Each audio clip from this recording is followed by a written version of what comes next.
Welcome to Self-Perfected.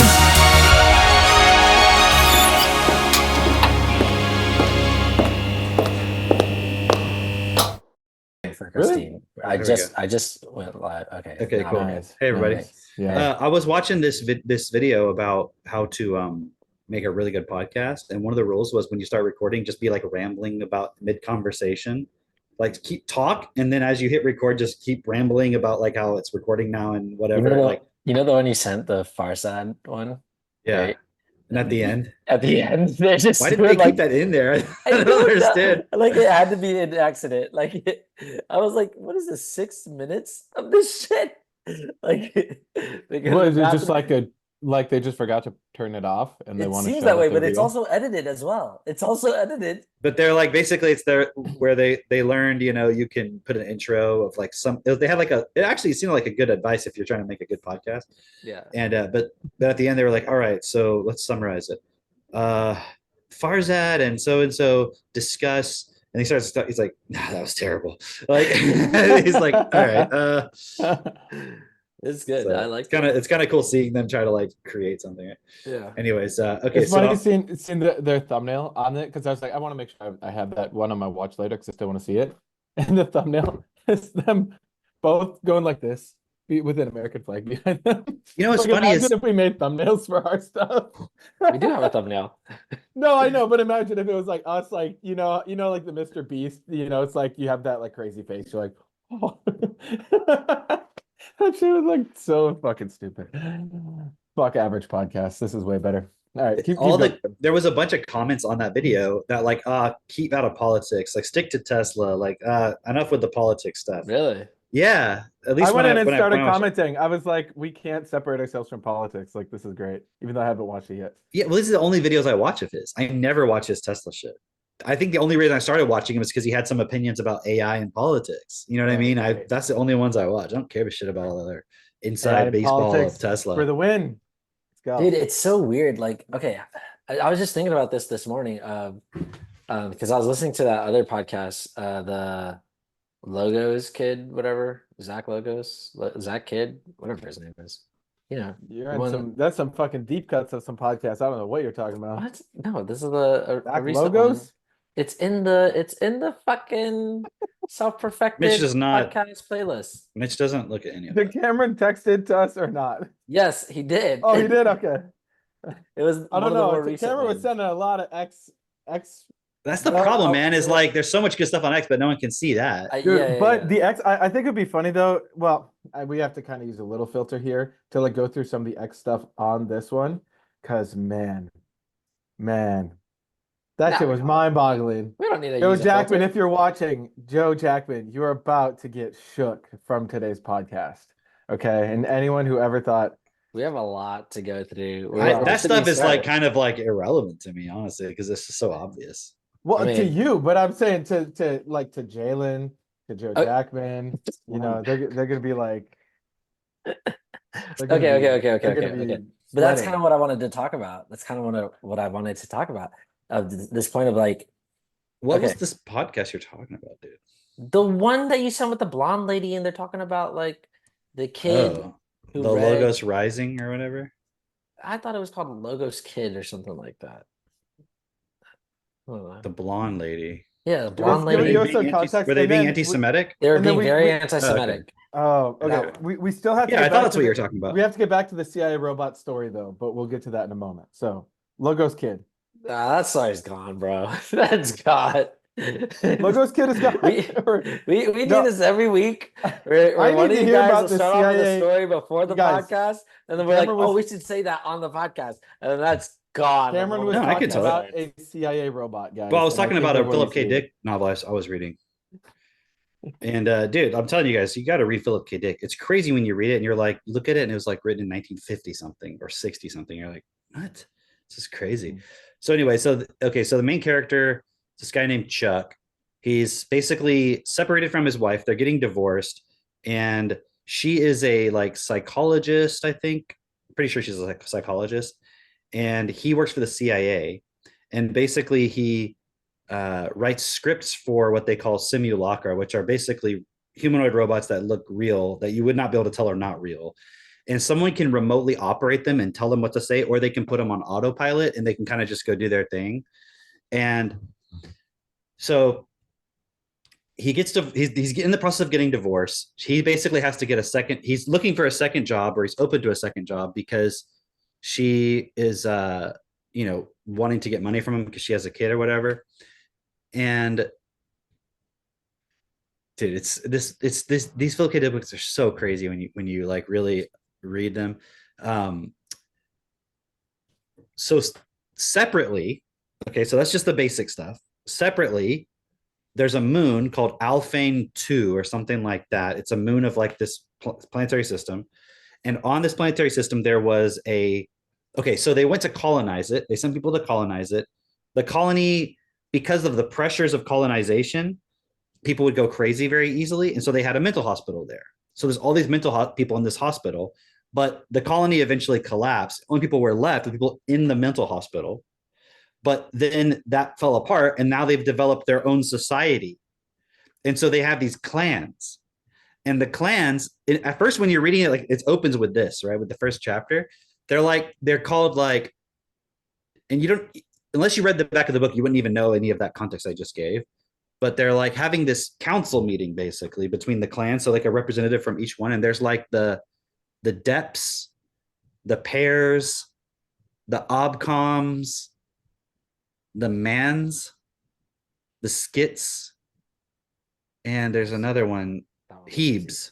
There's the Hebes. And that stands for hebephrenic or something, right? But you don't realize at first, but they're all shortened versions of like their diagnosis. Yeah. So like the skits are schizophrenics, and they have hallucinations, they have visions. So they're kind of like the mystics, right? And then you have the obcoms, which are obsessive compulsives. You have the mans, which are like manic. Oh, okay. And they're like the creative ones. They create all the technology and shit. And then you have the paranoids, the pairs, and then you have all these different groups. So they're basically having this council meeting because they see that there's an expedition coming from the outside, and they believe it's like this external threat that come to take them over. But what it is the Earth is sending them an expedition, I guess you could say, to go of psychologists. And the reason why they're doing it is because they don't want. I'm trying to remember exactly if it's like China or if it's some other country. I can't remember exactly, but basically the US, I think, doesn't want someone to be able to take the colony over, or like that moon. And the only way they can do it is if they were to go and reestablish the mental hospital, and then it's like they have a claim to that land or something, so no one can because otherwise legally they would like lose the right to like that land that they've colonized or whatever. So that's why they're sending this expedition to basically go re-psychologize everybody and persuade them to go back to the mental hospital, right? But these people believe it's like this, basically like an alien invasion, right? And all of their hallucinations and everything are at play. So, but back on Earth, so you've got the psychologist who's the wife going there, right? And then you've got on Earth, Chuck, okay? He's not living with her anymore. He lives in this little shitty apartment, and his landlord is a slime mold from Ganymede who can read minds and speak to you telepathically. And like when he goes to visit him, he like slides under the door, like oozes under the door, and then like manifests inside his apartment and talks to him. And basically he's like, I know that you've been plotting to use this CIA simulacrum that you've been given control over, because normally he writes the scripts, but they're like, we're going to give you control over it so you can operate it remote controlly. And it's the partner of his wife going to this colony, and she doesn't know it's a CIA simulacrum, but he's thinking he's going to use it to kill her. Oh, But the slime mold knows his thoughts, and he basically blackmails him into getting a job with this comedian to write scripts for this guy, for this comedian on this famous comedy show. And he's like, you need the money, right? And basically he's kind of like implying he's got this blackmail of him. I know what you're thinking about killing your wife and everything, right? So then Why does he want to kill his wife? just because he either basically wants to commit suicide or kill her. He wants to get revenge on her. It's it's not really that complex from that perspective. So then anyway, so she's, unbeknownst to her, like the CIA simulacrum is like her partner on this mission to the moon, or this moon. So he goes and he interviews with this guy, Benny Hintman, okay, whose real name is like Regal Lion's Blood. Okay. and he explains that he had to change his name to Benny Hitman for show business, because can you even imagine someone in show business named Regal Lion's Blood? That's the joke. I'm like, what the fuck is this weird humor, man? So anyways, so he gets the job, and then they're doing a brainstorming session with him. So he's already got 2 other writers, and they're bringing him in, right? Because he's really good at writing these scripts for this simulacrum. So then they come up with this idea that it's like he comes up with this idea with the Benny Hitman guy of like, there's going to be a CIA agent who like has this really abusive wife, and Benny Hitman's like, or the main character Chuck's kind of like, that's kind of weird. I hope he doesn't know about. He's kind of getting paranoid of like, does he know something? He's like, I don't know. And then one day he goes and does a writing session with the writers and the guy, and they come up with this whole like, they come up with this idea independently of him, of like, okay, the character, there's going to be a simulacrum that goes and like trains people and all this stuff, and then he's like a marriage counselor, but then there's the CIA agent, and actually he wants to kill his wife, and he wants to use the simulacrum to do it. And the guy's like, dude, are they like, what the fuck's going on here? Like he's getting super paranoid because he's like, do they know like what is happening here? Like it's just so crazy. I mean, there's more that happens. I haven't spoiled all of it because I'm not even halfway through the book. I'm not even like maybe like barely. What is this one called? What is this one called? It's called, I think it's called Clans of the Alphane Moon or something Okay. like that. Okay. Okay. I would have never thought that would be in that book. Okay. Got it. Dude, got it. If all you know about Philip K. Dick is Blade Runner, like, out. You know, it's really interesting too, because you've read a few of his books too, right, Drake? I think you read. Yeah. I know you read. Do androids count electric sheep? No, yeah, but there was another one. That's Blade Runner. This is really different. No, the other one, Penultimate Truth. Yeah, that one. That one's good too. It's different, but it's interesting when you read his stuff, because the earlier it is, the more kind of coherent it is, although it's still very like weird. But his later stuff gets so fucking like, although I don't know, I haven't read the end of it, because usually towards the end they start to evolve into like this just fucking weird. No, I thought Penultimate Truth was like really it's like, a little bit more cut and dry in a way. Yeah, it was basically like reading a 1984, you know? Yeah. Like it was really like, wow, this is really good like commentary on where the world is going. Oh, there's another character, a girl that lives in the same apartment complex named Joan Triste, and she has psi abilities, but her psi ability is that she can move time backward 5 minutes. So she works for the local police department, and whenever there's like any like automobile accident, she's on call. She like flies out there immediately and moves time back 5 minutes so that they can save the person or whatever. What was the one with the actor? What's that one? Actor? I don't know. You have to give me more. He's a singer. And then Flow My Tears. That's it. That was a good one too. That was a crazy one. Yeah, dude. Yeah. Once I wouldn't suggest to start with Philip K. Dick, but if you like, the thing is, if you've only seen Blade Runner and then you've heard, oh, that's based on a Philip K. Dick, you would have a total wrong impression about Philip K. Dick as a writer. Like he was like, it's almost like psychedelic, like his kind of stuff. It's very like, and also sci-fi and like futuristic and stuff too. And also very funny, like comedic. Yeah, funny is I was gonna say, like satirical for sure. Satirical, I finished iRobot last week, and now I'm like halfway through Caves of Steel. I'm like, it's good, huh? You obviously read the scene where like Danielle's there, and then like there's that riot that happens. Yeah. You know, and then he goes forward. They don't know he's a robot. It doesn't seem like that's like one of the most badass scenes where you're just like, oh shit, dude. He just like, those are good books, man. It's very, because I've never read like a detective novel at all. Like I don't even know what's in them. And I'm like, oh, this is like kind of interesting. It looks like you got like definitely like, but dude, if you had told me it was detective style novel, I would have never read it. Yeah, like, I would just be like, I'm not interested in that. But it's I read really the back good. of it when it came in, and I was like, wait, what? This is like, because I was thinking it's gonna be just like kind of iRobot, more stories, and I was like, okay, no, it's like a buddy cop detective kind of style. Right. But I'm like, damn, this is like very, very. My mind's going places it's never gone before. I'll put it like that, and it's like it's very, very cool because That's part of the fun of reading these things. You're like, dude, I've never had that thought ever in my life. You know, of like, what if there was a robot that you could not distinguish if it was a human, and then like this whole world that's in front of them. I don't know. Maybe I missed a line. I can't tell where Spacetown is. Is it is it on Earth or is it like above Earth? They're on Earth right now. Space Town, yeah, Space It's Town. just another town on Earth, right? Yeah. Dude, I totally forgot about all that. Holy shit, man.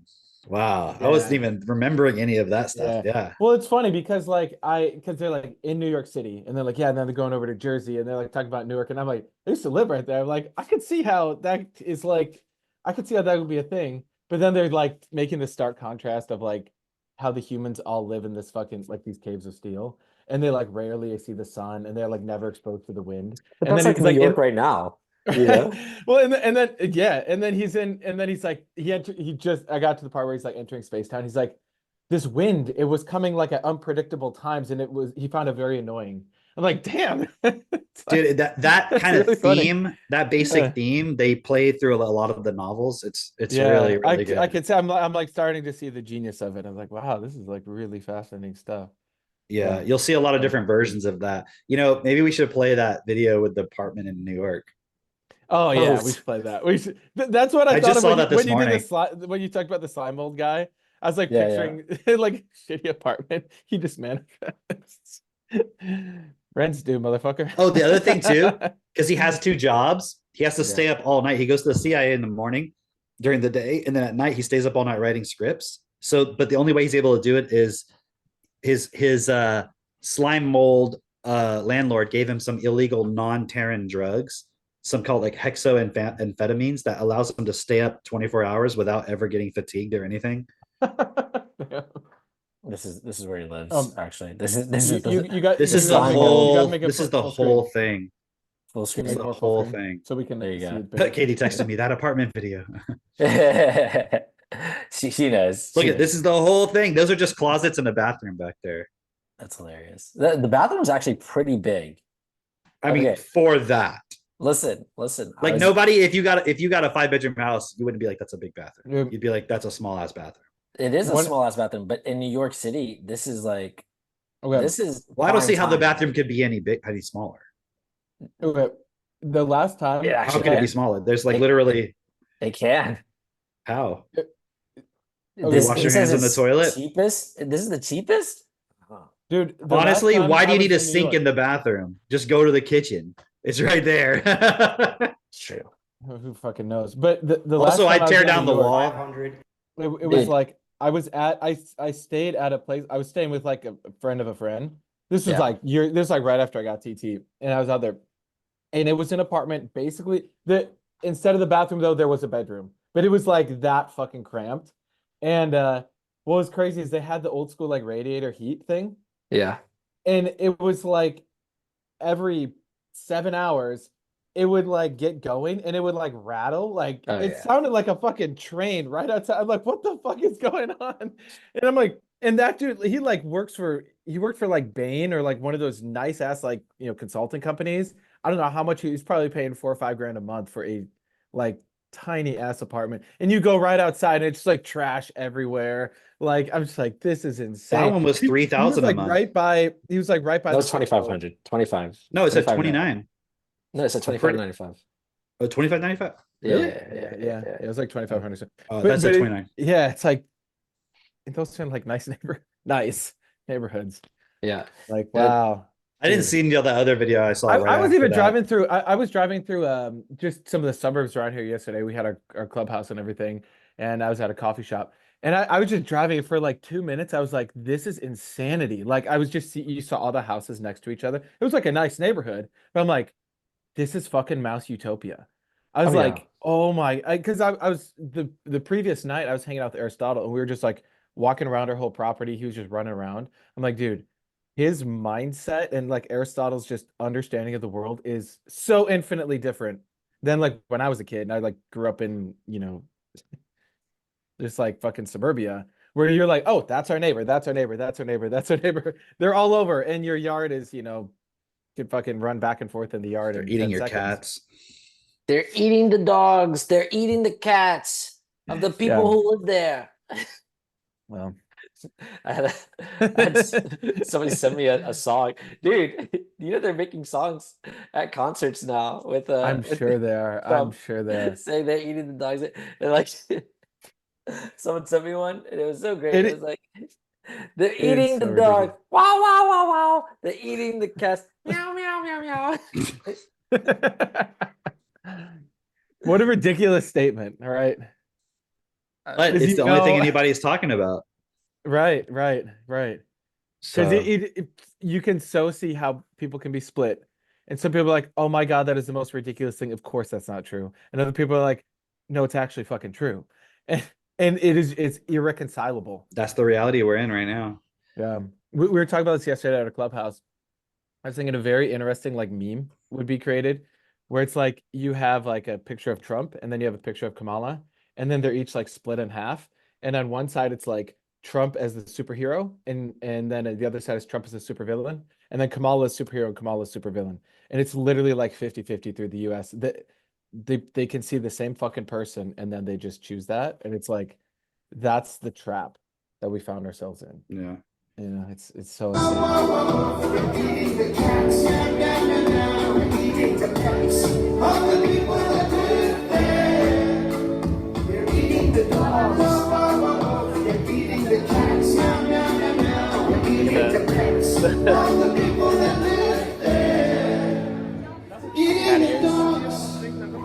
They're eating the cats. They're eating the pets of the people that live there. Sing it, guys. Whoa, whoa, whoa, whoa. Sing it. Whoa, whoa, whoa.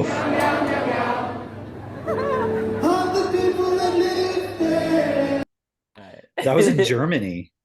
In Cologne, yeah. They said I don't know if they were just joking, but they got the SPCA. They're So they said donated 20,000 for that. 20,000. What is the SPCA? That's hilarious. It's like the Prevention of Cruelty to Animals. yeah. It's like where you go and pick up stray dogs and shit, I mean, or where you go and pick and up then you can't even takeout. like this is like some fucking Philip K. Dick shit. SPCA is like is the Haitian takeout center.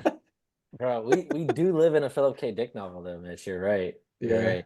No, so okay, so this is what I was going to bring up earlier of like because somebody was when I was watching that podcast, the very anti-Semitic podcast, the guy was talking about how like he used to play video games and all this stuff, and now he doesn't do any of the hedonistic stuff anymore, and he was just talking about video games as far as I understand, right? But I was looking at that like, man, how many people? Because I also saw this meme of this guy who wrote on a board in America will take 15 minutes. We'll watch a football game and take 15 minutes to replay a 1 minute clip over and over and over and over again to make sure we got the call right. But no one is using this kind of scrutiny when it comes to big pharma or the food that we're putting in our bodies or any of that stuff.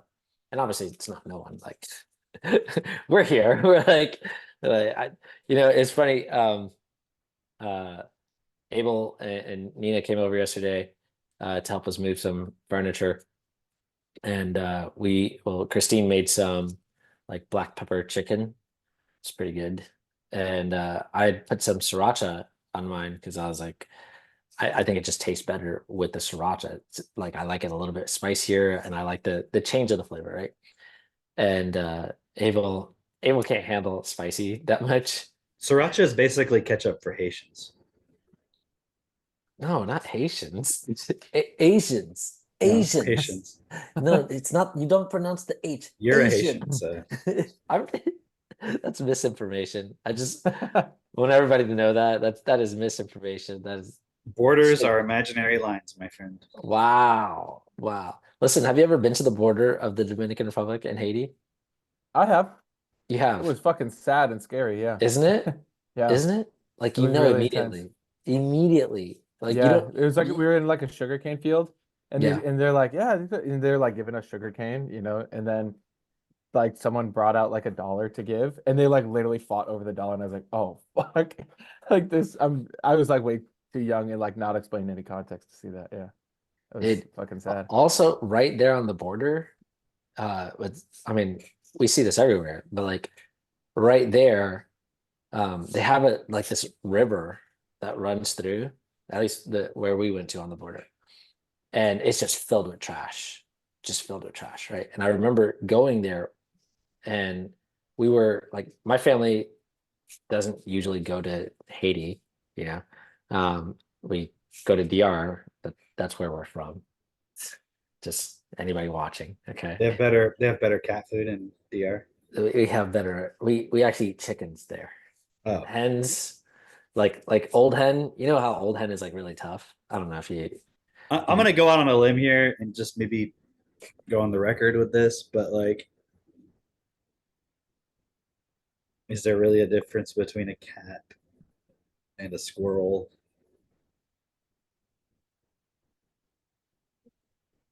Just so you know, Cam is very redneck. He's been eating squirrels. I don't eat cats, but I would eat squirrel. I would not eat cat. Is there really a difference isn't- between Everyone put in the squirrels? comments. Isn't Put it in the just- comments. Would you eat a squirrel? And would but you isn't eat it cat? I just need to know. cultural? Isn't it Is just there really a cultural? difference between squirrels and rats? Well, I think the only reason it is really different is because we're used to cats being fucking pets here. That's it. Yes. You know, because like you see some of these wild cats. I don't know. Do you guys ever get like wild tomcats out there? Dude, people eat Cameron? tiger. Like if somebody ate tiger, they'd be like, "Oh, cool, like a delicacy." I don't eat tiger. I would probably eat tiger. I don't know. No. We had a friend There's like from a point around India. that, damn. Would We you had eat a friend wolf? from India, and they told us this I whole did wolf, story yeah. where they had this big banquet and they had tiger penis. It was like a Damn. long, like a big long What the fuck? wanger. Man, yeah, and then you know the like guilt program comes up because like, wait, aren't they endangered? Because you saw that commercial one time about tigers being endangered. Yeah, endangered of being then- eaten. Yeah, Listen, getting I would their eat penis chopped gator. off. I'd eat gator. I've I eaten have gator. eaten gator. Yeah, Yeah. it wasn't very good. What? We It were was we were at that gin joking. event. Have you guys been to that restaurant called Nightlight here in town? Oh yeah, Yeah. You have, Drake. I know. I went with you. that was my first There's restaurant. I all ate these fucking stray cats there. there. Ooh, And you're Right? eating them now? they got No, import no, no, those no. Haitians. No, but I was just saying, like, I was talking to Katie about it. It's like, people are like, well, how do you know they're eating the cats? I'm like, if I went to Nightlight and then suddenly like there was no cats, I'd be like, somebody must have done something with the cats. Maybe they just killed them. I don't know. But like, you know what I mean? You would know. Like, it's not like, yeah. and so people were saying, like, in whatever town it was, they were like, we used to have a bunch of stray cats and now there's like not very many. So like they notice these things. Mhm. I mean, yeah, that stuff's pretty obvious. Pretty obvious. Maybe the nightlife food is just super good, and the cats are not. like, "Yo, this is the spot." I remember. It's not that great. Okay, you got Auntie Skinner's at the bottom. Then you got Nightlight. never been out to Then Skinner's. up here is that bougie bistro in 1852. I like 1852. It's all right. I like 1852. I like that bistro that's across the street. From I me. mean, It's okay. this is compared to Where I are haven't you eaten at eating? any of those places in at least over a year. Where are you eating? Where are you eating? Home. the squirrels at his house. Well, that's Actually, different. we found a pretty good taco place in Marshall. Pretty good. Okay. So we'll I probably did go like there that when you guys come seafood down. spot. That seafood spot was pretty cool. You know what spot I like? The Vietnamese spot near the In airport. town? No, not in town. Yeah. In Oh, Louisiana. the one that we went to? Yeah. Oh yeah, that was Bams. spicy. Yeah, that was Bams. spicy. That's the spot. Dude, I Yeah, have not my eyes are literally found watering. banh just mi thinking like about it. that anywhere around here. Pretty good. That banh mi is like, I'm like, It's pretty good. every time I go there, I'm like, That "Man, red I love curry." banh mi." I felt like I was gonna die in a cool way though. So as I was So, saying though, he's saying like he doesn't play any video games anymore. He doesn't watch movies anymore. And I was thinking, and I was looking at that point of like how people just obsess over fucking football games and basketball games and all this And bullshit. movies.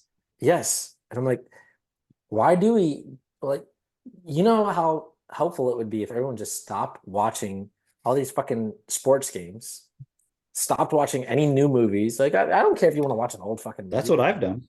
Right? But like, stop all that shit because it's like you're just entertaining yourself away from seeing what reality is, away from like, solving these fucking problems. Yeah, I was thinking about Yeah. how people are upset about like Taylor Swift endorsing Kamala Harris or whatever.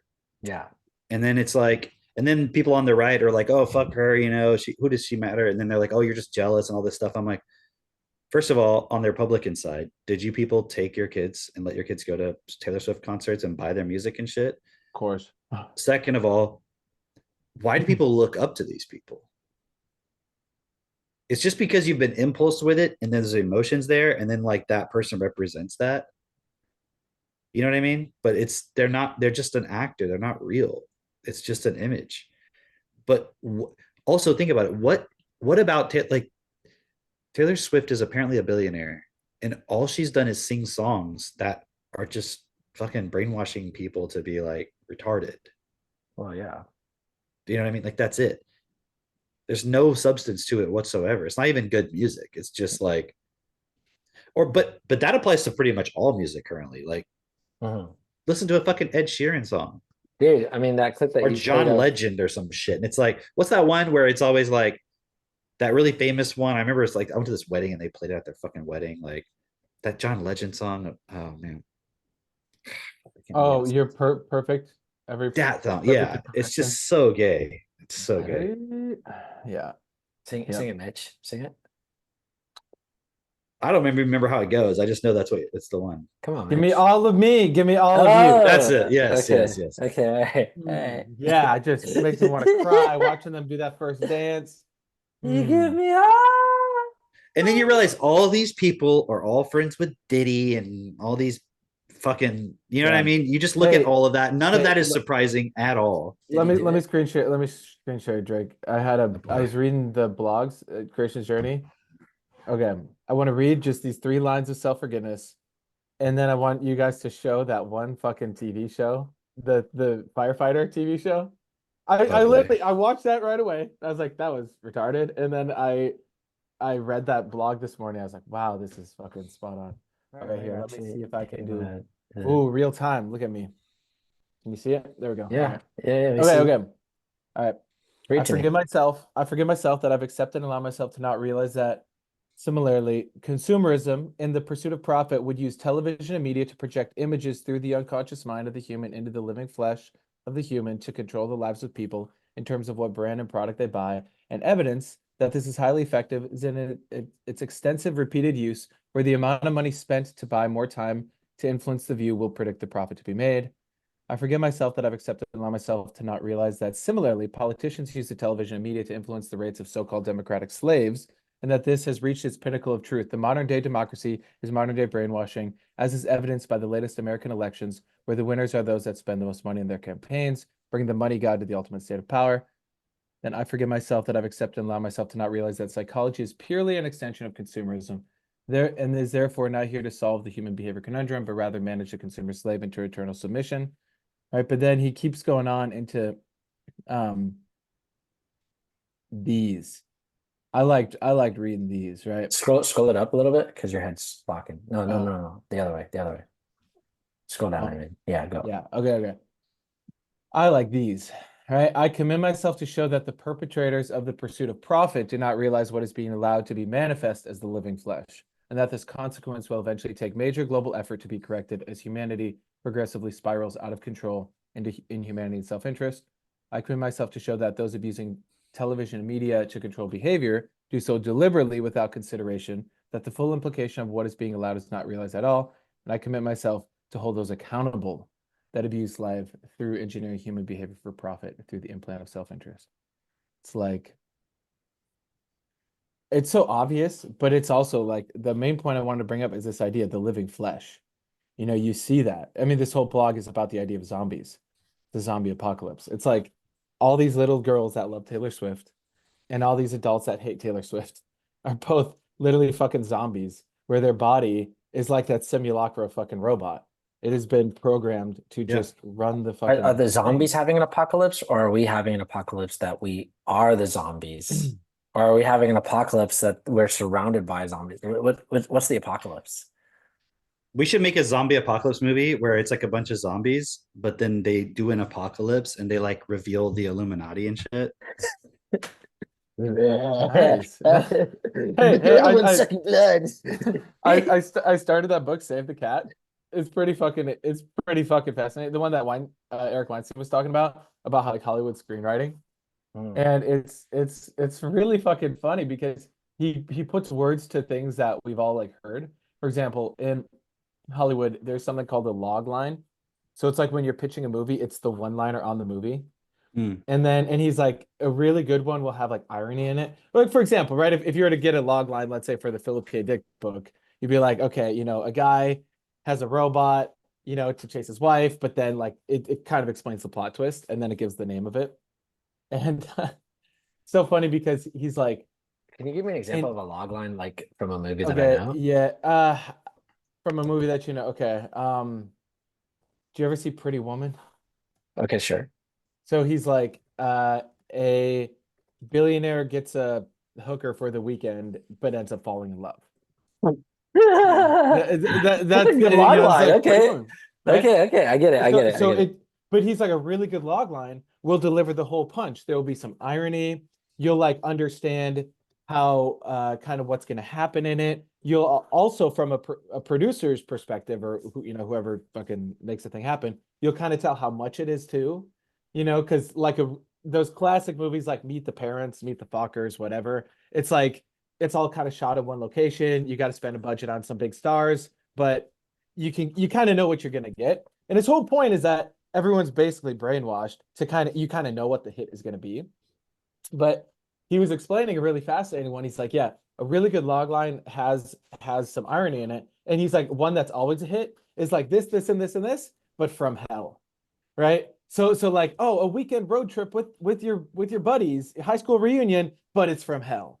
So that happens. But I was like, dude, imagine our log line. It could be like people enter hell, but they make it heaven. I was like, that's like literally what we're doing. Hey, check this out. So I went to ChatGPT real quick to give it a log line for Clans of the Alpine Moon. And I just said, give me a log line for it. And first they said it's kind of long, but I'll just explain it for a second. It says, Clans of the Alpine Moon.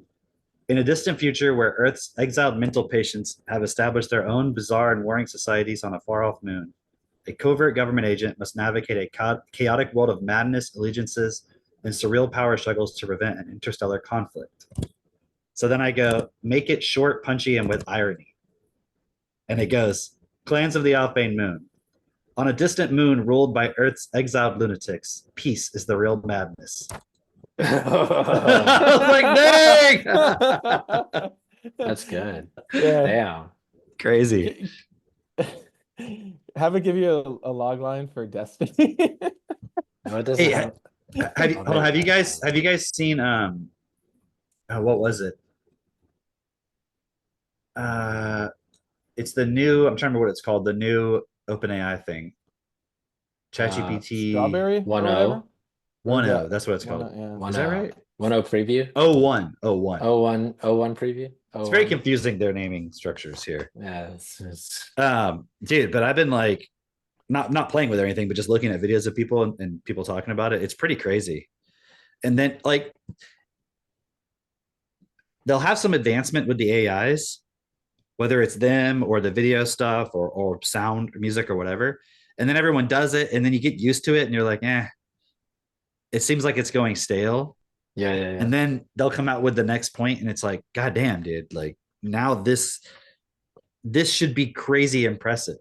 Yeah. Like you look at the new, like The remember when they Google thing? first, even with the video AI, it was like, yeah, okay, it's kind of weird, but now it's getting better. It's getting better. It's getting better, right? Yeah. Just reading a thing. That's At the cost of free. Well, actually, it's not bad. that's kind of good. It says make it punchier. Yeah. Punchier with irony. yeah, make it punchy, short with irony. Yeah. Maybe this is that how you spell destiny? Destine. No, that was my autocorrect here. Did it? Yeah, Anyway. it's kind of losing the Losing the plot. it's starting to hallucinate. Well, It's like neo-Nazi cult worshipping Hitler claims Well, to. what's funny is it literally doesn't seem to pick up any of that stuff. It's like there might be Yeah. enough in the algorithm of just Bernard's videos and stuff of like, hey, this is Yeah. Well, it has been trained on that. yeah. If you That's think about crazy. it, it's been trained Which on is it. That cool. was part That's of why he It's did like all that. the truth actually has made it in, yet also there's all the other bullshit. When you sent me that thing that Owen had made, right? Yeah. From the where he had put some Destiny a reptilian thing or whatever in there. At first I was kind of annoyed because I was like, yeah, people are just gonna like abuse this and like basically get it to like so basically Notebook LM has come out and you can upload documents to it, a PDF, and it'll generate a podcast. I don't know if that's the only thing it'll do, but I watched a video. I watched one of what's his name, Wes Roth's videos where he put in an Ark Invest thing about humanoid robotics, the economics of it, and it produces a podcast. It was really good. Like, I mean, it was like I was learning stuff from the podcast, right? It just seemed kind of like highly produced NPR kind of style. It didn't seem like casual podcast, but it definitely was like very realistic. But anyways, it was interesting when you sent that thing that Owen made because, I don't recommend it because you don't know when it's hallucinating. Like, imagine if you were like, I'm going to get the AI to teach me math, but it hallucinates. So how do you know when it's wrong? Right. You know what I mean? If you're I'm not gonna get the actually AI checking everything, right? to teach my kid, about history. It's like, Right. Oh yeah. It might hallucinate some things, if you know what I mean. But yeah, it was interesting because it was like, even if you don't know if it's true that this being is what it claims, it's got some unique perspectives on. And it gave like all these really cool points that actually was being brought through in the interview. Again, I'm not recommending doing that with it because, I mean, you can do whatever you want and play with it, but don't skip the process of you actually listening and reading and studying the material. Because it's like, I like how you phrased it, Mitt or Drake, where you were like, it's just like basically you'd be entertained by it but learn nothing. I thought it was retarded. I don't see a point in it at all. I don't see a point in it, but I was surprised that what it was saying was like aligned with the actual point was what I'm saying. Even though I don't see the value in it. I don't see value in it. I don't see value in it at all because I know, okay, if I didn't have the context of Destiny and I'd listen to that and be like, okay, that was interesting. Yeah. I would learn nothing from it. Absolutely nothing. Right. Exactly. And also you wouldn't even know when it's not correct. Yeah. And I know that's how the random person who stumbles upon that and is like, oh, I'll just put this into the Google thing and it'll explain it for me. Like, you're not going to. Because they're basically trying to take a shortcut. They're trying to take a shortcut. And also it's like, Google doesn't fucking know. They haven't walked, like, it sounded like right. The whole brick wall is fucked. Yeah, it sounded like two people who were not interested in change, just like discussing something that was like, wow, and did you see it said this on this tablet? Like, they don't give a fuck. They don't care. It would be like, okay, so the anti-Semitism. I only listened to the first couple minutes, by the way, where it just gave his point of like him understanding the point of equality, but there's still a hierarchy, and him feeling like seeing that he's more in a more complex form. And I was like, okay, that's pretty cool. But yeah, I didn't go through all of it, but I totally agree with you. To the whole thing, it was just like, it would be as if, how do I put it? It would be as if, okay, imagine you stumble upon, some historical text, let's say World War II, you just stumble upon this historical text and you're reading it, and it's from the perspective of like, one of the guys who was like maybe what you usually consider the bad side, the villain side, right?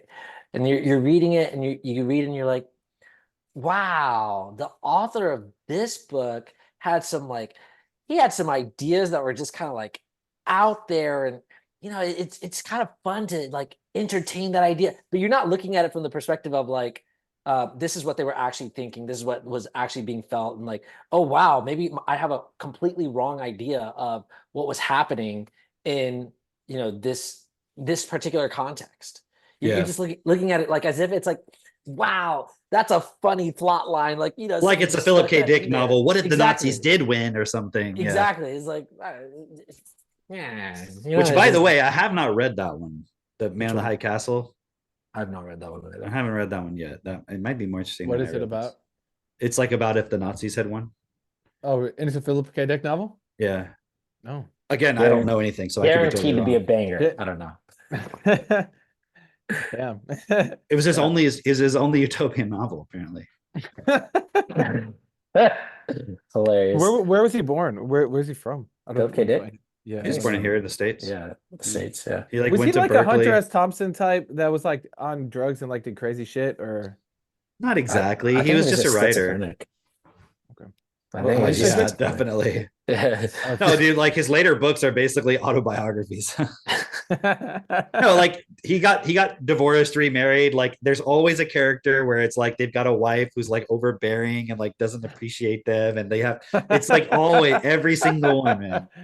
Wow, It's wow. crazy. I, It's I crazy. heard I heard a crazy line the other day. I was listening through some book, and it was just this one liner, but it really stuck with me. It was in every face is their autobiography. I was like, what? And then I was like looking at that idea of the living flesh, I was like, man, I was gonna post I was gonna post something like that on Facebook, but I was like, how do I phrase this where it sounds like not crazy?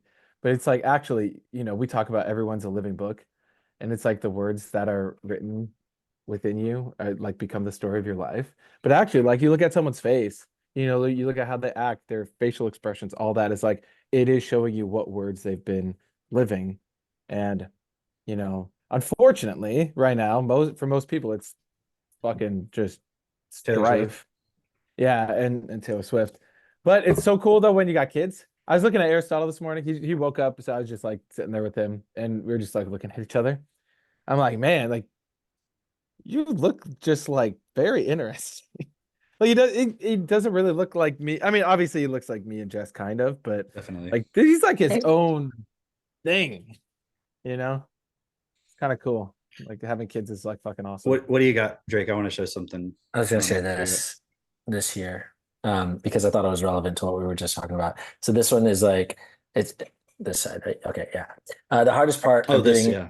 research with GPT-01 Mini is how I ask it a question and it thinks for 3 seconds and fires off a 15-point manifesto that takes me half an hour to process. I'm the bottleneck, right? And okay, just looking at what we were just talking about with basically like anyway, the point being, But read the comment below. That's why I sent the whole thing. well, yeah, no, not sure if facetious or not, but I've been thinking a lot about this since this was listed as one of the motivations behind Neuralink.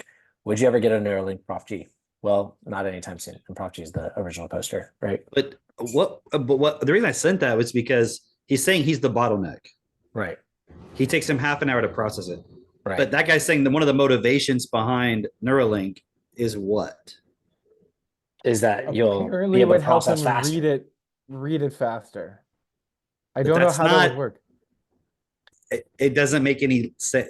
You wouldn't. Like, basically imagine the Neuralink is like an AI and can process that information and give you that report, the same report. How does it help you process it quicker? It doesn't. It Like, can't. It's still Imagine separate you're from talking to a basically. computer that can think a billion times of what one of your thoughts in like 1 second. You have a Neuralink interface with it. How does that help you? Dude, How does it help you? I All still it do does not is understand. you can not have to use your hands to type. okay, without giving any spoilers, in the Asimov novels, like that is one of the problems that is trying to be solved is how do you how are you able to store like so much information? Because like a human can only store so much information, and a single robot can only store so much information, right?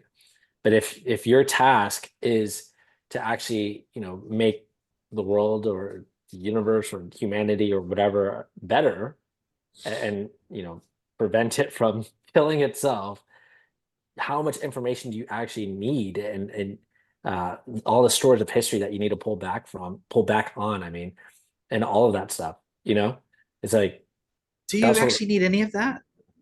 well, Like actually? to process the information the way that, like, at that, like, if you're processing multiple worlds, you know, galaxies or whatever, all at the same time. But Wait, why does one hang on. person need to do that? Yeah. That's the point, though, right? Is because it's like, oh, not everybody's actually in cooperation or harmony or able to process for themselves, and nobody's actually working together to create a world that's best. It's like one person trying to. The only reason there's conflict is Yeah. because the starting point of everybody is self-interest. Mhm. So you wouldn't have to manage conflict if that wasn't everyone's starting point. And if that is everyone's starting point, there's no amount of information and processing that's going to prevent conflict. The reason why I brought this up, though, the bottleneck, this being the bottleneck, is it's the same thing. Like, okay, you put in the information from Destiny into Google and have it give you a podcast on it, or, you know, you put it into ChatGPT, or you try to have, you know, an AI write self-forgiveness for you and all that. It's like, but you're not processing it, like, at Right. all. Like, you're just going to take what it says and then read it out loud with no intention behind it or whatever. so then what's the point? Like, what do you think you are? How is it going to know your self-honesty? Right. It's like, give me some self-forgiveness on what? Like, why I watch porn. It does, you know what I mean? Like, how is that your self-honest? Like, it doesn't know. It doesn't know that your father left you when you were 2 years old or whatever. You know, like, or it doesn't know that, like, your and like what uncles, that thought is you you had know, this morning when you wanted to, you know what I mean? right. Or your uncles abused you, or like, or left some magazines out, Right. or whatever, or like, or yeah, the thought that you had this morning that was like, you know, I'm just trying to escape this pain or whatever. Yeah, like you're literally just depressed this morning. You didn't direct yourself in this moment, and now it's accumulated. And you're just trying to relieve some stress. Like, Right. it's not going to tell you all that. Right. It's just trying to. It's abusing technology, and you're just doing it out of entertainment. Really, is all it is. That's why I liked your comment, because you're like, oh, this is like just entertaining, but you wouldn't actually learn anything. No, for sure. But you know, the Neuralink thing is really, it's so fascinating because it's like, dude, did you listen to that Rory Sutherland thing that I sent like a couple weeks back? Okay. Because he says in there, he makes this joke. And the joke, do you remember the joke, Mitchell? It was like, Yeah, you said it. It was like how the copyright and the designer would act differently or whatever. right. Okay, so yeah. So a copywriter, a graphic designer, and an advertising man are on their way to an important meeting with a business client, right? And they get into the plane and they open the overhead compartment and a genie pops out. And the genie is like, oh man, you don't know how long I was stuck in there. Thank you. Listen, I don't have many wishes left, but I'll give you each one wish. All right. And so the copywriter is like, oh man, you know what?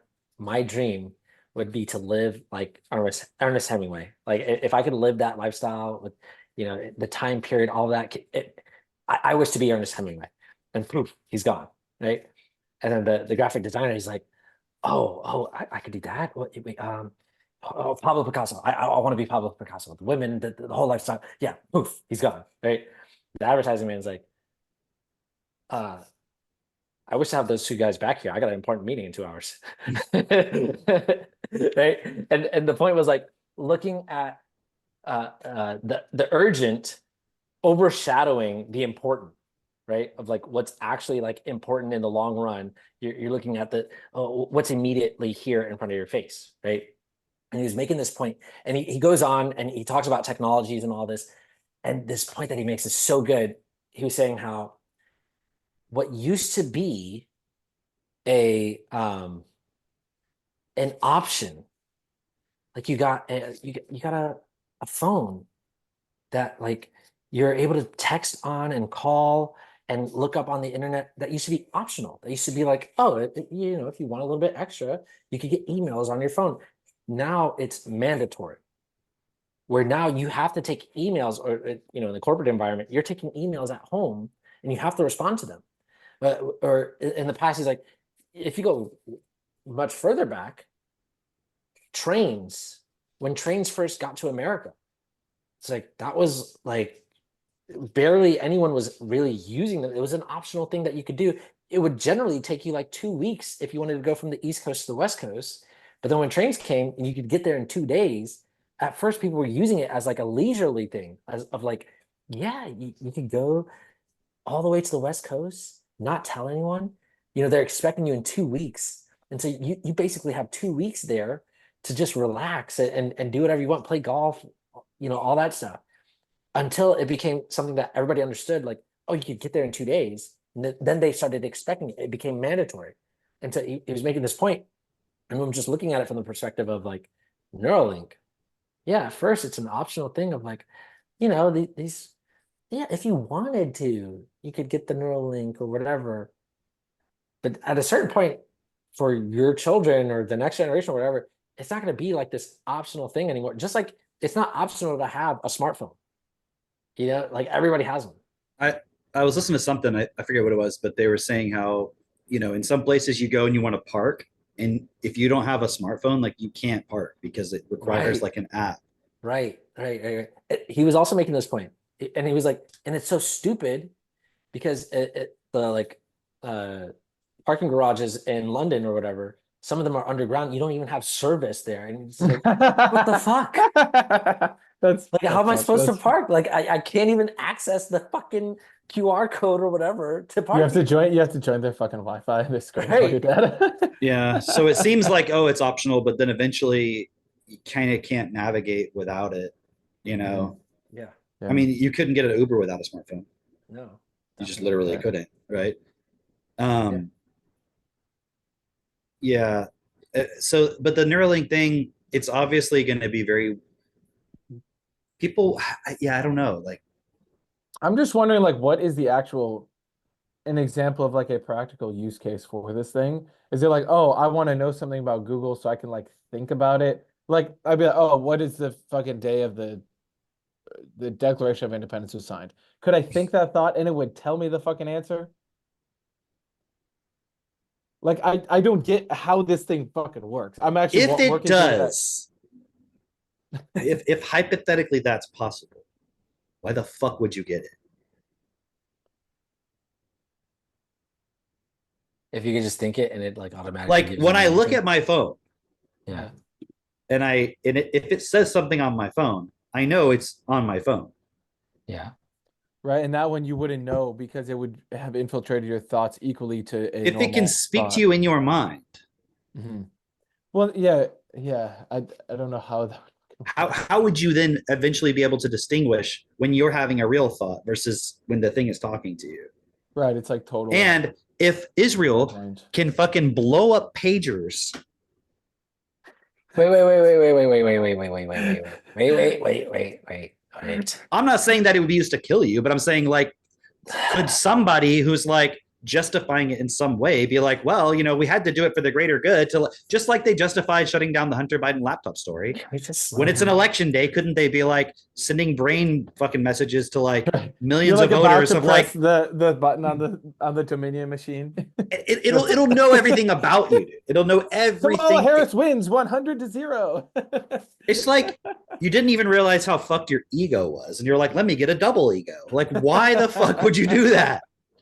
Well, but dude, you could picture the average guy who's like, dude, I want to appear super smart, right? I want to be able to go to the bar, pick up some chicks, and be like, oh yeah, like you somehow can like read her fucking social medias, be like, oh yeah, I'm into cats too. Because it's just fucking That's how you television. pick up Haitian immigrants. Oh my gosh. Yeah. But then it's giving you conflicting messages as if like they're actually eating the cats or they're not. Okay. I saw this funny Candace Owens thing with some British guy, and he was like I forget the exact way he phrased it, but he was like, so apparently Donald Trump has no problem grabbing pussies. He just doesn't want anyone to eat them. So anyways, I thought that was pretty funny. That's cute. Yeah. Okay. I wanted to pull out some of these things. I'm just like, I'm getting them lined up. Right? Yeah. Oh, here we go. Oh man. I can't pull up that one. Yeah, That one's- Neuralink is still this like fucking nebulous thing that I don't think people actually know what it is. Even and if what it does. did all the things that I think is being implied that it can do, why would you actually want that? Because people are retarded and they think it's going to make them smarter. They think because they're dumb. Hold on. Okay, that log line that the AI gave you. An Yeah. ordinary man claims to unlock the secrets of existence, sparking a global movement promising equality, but at the cost of free will. Is he talking about Elon Musk?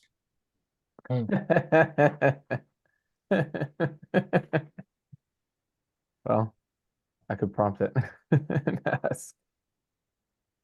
Okay. The cost of free I think will. I got the majority of what I need here. It's like it's not actually the cost of free will, right? It's like it's a redefinition of free will because the only free will is doing what's best. Otherwise, we limit ourselves. Well, it's Our- funny. our It says at understanding the of free cost will of free is- will, but no one even agrees if there is free will. Right. Sam Harris doesn't even think free will exists. Yeah. Do we have free will Sam- right now? Same with that guy Robert Sapolsky, his most recent book, The Determined, and it like apparently won the Pulitzer Prize or whatever the big fucking award is for the system book. It won it this year, and I just skimmed through it. I was at a Barnes and Noble a few weeks ago, and it was just it reminded me of that Bernard line, spewing atrocious bullshit. It was like he's giving his whole take on like history and this and the equity, and it's just like, bro, come Yeah. on. What are you Okay. pulling up, Jay? All right. I got it. I'm ready. I'm ready. You ready? Load it up. Let's go. So, By the way, let's- just be clear, buddy. This is not a hand I have back here. It's just a glove. What do you use it for? did somebody think that was a hand? I don't know. I just realized it looks kind of like just how's like your a cow- hand. how's your It was cow like a aging? hand How's your back cow there. aging? I'll show you some pictures later. Okay. Yeah. All right. So you sent this, right? And I was like, I'm not sure if this is like satire or not. I don't think so. You don't think it is? Okay. Because I don't know who this guy I just think the is first or name what. was a little clever. Can you click on but his name? Mike. Yeah. They're animated. Yeah. Scroll down. Mm. Keep going. Turkish girl is saved. Keep going. I don't know, man. I don't know. Maybe you're right. Okay. I thought he was like pro. Well, anyways, but I couldn't tell. Oh, look at this. Look at look at this. It's fellow. Yeah, dude. Okay. So I think it is satire. But anyway, it could have been either way. That's what What's I was What's that fact? I forget it. What it's saying. called. Pose Is law. it pose law? Yeah. Yeah. Okay, so he says a few thoughts on Operation Grim Beeper. This is one of the most astonishing intelligence operations in history. It is a reworking of the story of the Trojan horse for the digital age, and it deserves to become nearly as legendary as its iconic predecessor. If we are not utterly astounded, it is because we have seen too many James Bond and Black Mirror movies for our own good. In real life, operations like this just don't happen. It is at least 4 operations in one. First, the Israelis thoroughly mapped Hezbollah's supply chain. Second, they invented a special explosive charge small enough to be inserted inside a handheld device, sophisticated enough to be remotely activated, big enough to do real harm, and yet not so prominent physically or electronically to call attention to itself. Third, the Israelis turned themselves into a big enough link in Hezbollah's procurement network to take physical control of the devices and rig them. Fourth, they activated the charges simultaneously and across a very wide geographic area. If any of these sub-operations had been botched, the operation as a whole would have fizzled. Who else in the world could have pulled off such an imaginative, technically sophisticated, and audacious plot? I don't know. It could still be like real. Like it goes. It seriously doesn't read as sarcastic, but No. I think he's making valid points regardless of what his bias is. Right. And I was reading this and I was like, man, I'm like, is this guy serious? Like he thinks this is like a really like But good thing? but you can't tell. You can't tell. No. But it does say for our own good.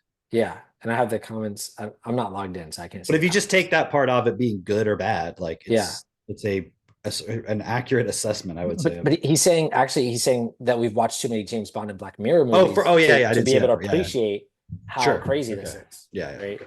And it could go either way. Like, man, this guy is like really. It's like, not well, regardless of the bias. Yeah, exactly. That's Yeah. what I'm trying to say. So, But anyway, actually, it is go ahead. astounding. What was as your you point know. about it? the point being, okay, because we didn't talk about this yet, of like this. For anyone who doesn't know, Israel just basically did this massive attack on Hezbollah. Wait, Lebanon. Hamas? No, Not Hamas. not Hamas. Not the ones that attacked them on October 7th. They don't care about that anymore. So these are people in Why are you bringing Palestine, them right? up? These are people in Why- Palestine? Why would you bring them up? But these That are people is- in Palestine that they did this on, right? No. Why are you bringing them up? That is very anti-Semitic. I'm getting very anti-Semitic vibes from you. Okay, that you would even insinuate that we. At least Are 37 interested in people these were people. killed and wounded 2,931. 2,000, almost 3,000 people injured. Dude, that's massive. That's massive. So basically, what happened was in Lebanon, right? In Lebanon, Not Palestine. not Palestine, Lebanon, A totally different country. completely different country. Okay. They have other enemies. Okay, just so you know. Man, they got a lot of Everyone. enemies. Everyone. You ever hear that Drake song? I got enemies, got a lot of enemies. You think he's saying that because he's in the hood, but it's actually because he's half Jewish. I'm just saying. Okay. Anyway, but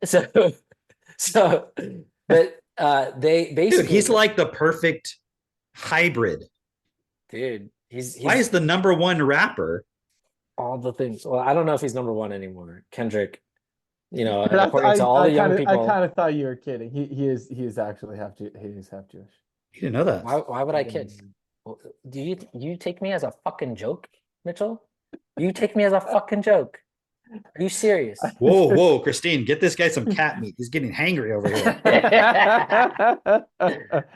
Wow. Wow. So anyway, what Israel did was they set off a bunch of beepers apparently that exploded that were supposed to be connected to Hezbollah agents all across Lebanon, like simultaneously, essentially, right?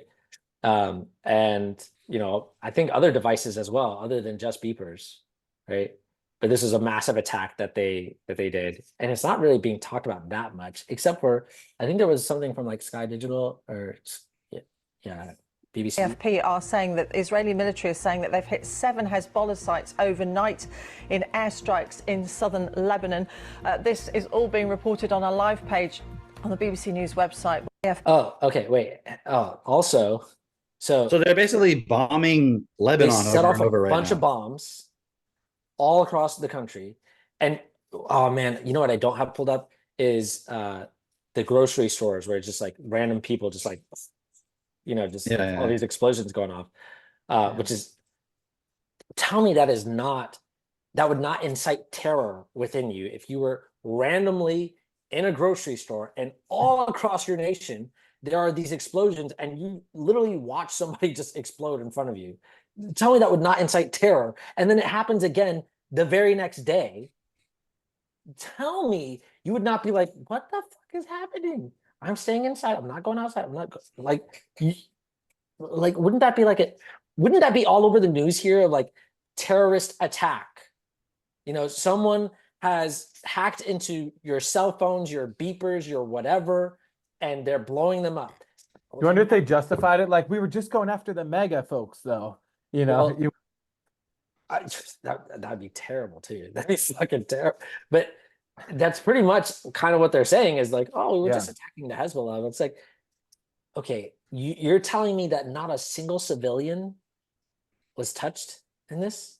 Like, I think that's what I was like looking at in that last. I don't think they are saying that. I don't think they. Well, but and I don't think they care. Somebody did say something to the effect of like, oh, not attacking civilians. This was a really great military expedition or whatever they said. And I was like, what? They clearly civilians were hurt. But this is how we look at these things. It's not terrorism. Okay. It has to fall in one of these categories in order to be terrorism. So clearly This is not terrorism. Just wanted to be clear. Okay. It's like the actual racism. Right. Okay, there we go. This one, oh, we'll get to that one in just a moment. This I thought was hilarious. Was Yeah. there? I think Israel's doing my helmet appliances. But okay, somebody was making the point of like, okay, we now see, I think it was Nick Fuentes who's making this point. Yeah. We now see just what Israel is capable of as far as infiltrating an entire network and basically saying like, we don't like you, we could do this to you. And no one's really pushing back on it. No one, except for, you know, the guys who we always are talking about, like, these are the worst fucking, I'm just going to pause it and just read it. Because we're always talking about how China is the worst of the worst. They're always committing all these crimes against their own people. And we already know that they literally have like slave camps for what they call the Uyghurs over there, where those are the people that make your Nikes, by the way. They don't tolerate white people acting black in China. It is not tolerated. If you're a Uyghur over there, no Uyghurs at all. They do not allow it. They're like, get that shit out of here. They hated that movie. What was the movie? You know, that's why they make them. That's why they make them make your. What was it? Malibu's Most Wanted. Malibu's Most Wanted. That movie is so They hated that fucking movie over there, and they made it, you know, their mission. If you're a Uyghur, they put you in slave encampment. Anyway, China remotely detonating communications devices in indiscriminate attacks, causing mass civilian casualties and panic, is unheard of in history. The attacks were so outrageously brutal and atrocious that they deserve nothing less than condemnation, condemnation in the strongest terms, right? Like, okay, this is China saying this. The guys who brought you the Wuhan virus. Give me a log line on China. I'm just saying, bro. Xi Jinping. I'll just say it. Like, isn't that freaking incredible? Anyway. Hold on. Okay, go ahead. Okay, just one more. I had this other one pulled up from actually, hang on. Yes. We'll do both of these. I'll do this one first. I'll fix it next time. CBS. Calm down. Man who says he escaped Auschwitz makes stunning admission. You might think this is completely unrelated, Drake. Where are you going with this? Hang on. A 91-year-old Pennsylvania man who has for years lectured to school groups and others about what he said were his experiences at Auschwitz now says he was never a prisoner at the German death camp in Nazi-occupied Poland. Let me just, I just want to interject here. I've been to the Holocaust Museum many times. And there's, generally speaking, almost always someone there who sits at a table and talks to kids. And these would be like middle schoolers or high schoolers, right? And they share about their experiences being a Holocaust survivor, and these be old people, whatever, right? Anyway, Joseph Hurt of Adamstown made the admission in a letter to LNP newspaper Wednesday. He said he used poor judgment and faulty reasoning in trying to tell the story of those affected by the Nazis. I am writing today to apologize publicly for harm caused to anyone because of my inserting myself into the descriptions of life in Auschwitz. I was not a prisoner there. I did not intend to lessen or overshadow the events which truly happened there by falsely claiming to have been personally involved. He sounds sincerely apologetic. His admission came weeks after his story of escaping from Auschwitz was questioned by Andrew Reed, a history teacher in New York. Reed and several students attended an April presentation by Hurt, and the educator concluded that many of the speaker's claims didn't add up. Oh, so what happened? He launched an investigation which culminated in a 25-page letter he sent to media outlets and organizations that had written about or hosted Hurt. And those organizations unknowingly perpetuated his false claims to an even greater audience. Among other findings, his research indicated that the identification number tattooed on Hurt's arm was actually that of another prisoner from 1944. He didn't even have one of these. He tattooed himself to have the prison number of some random other person. And he got away with this for, well, he's 91 years old now. Okay. He got away with this until the age of 91.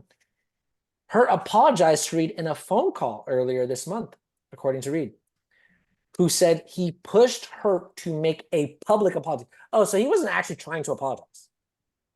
He just got found out, and then he was like, I'll say something publicly.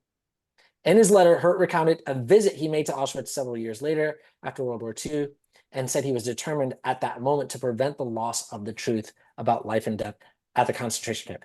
So he did the exact opposite and lied about his experiences.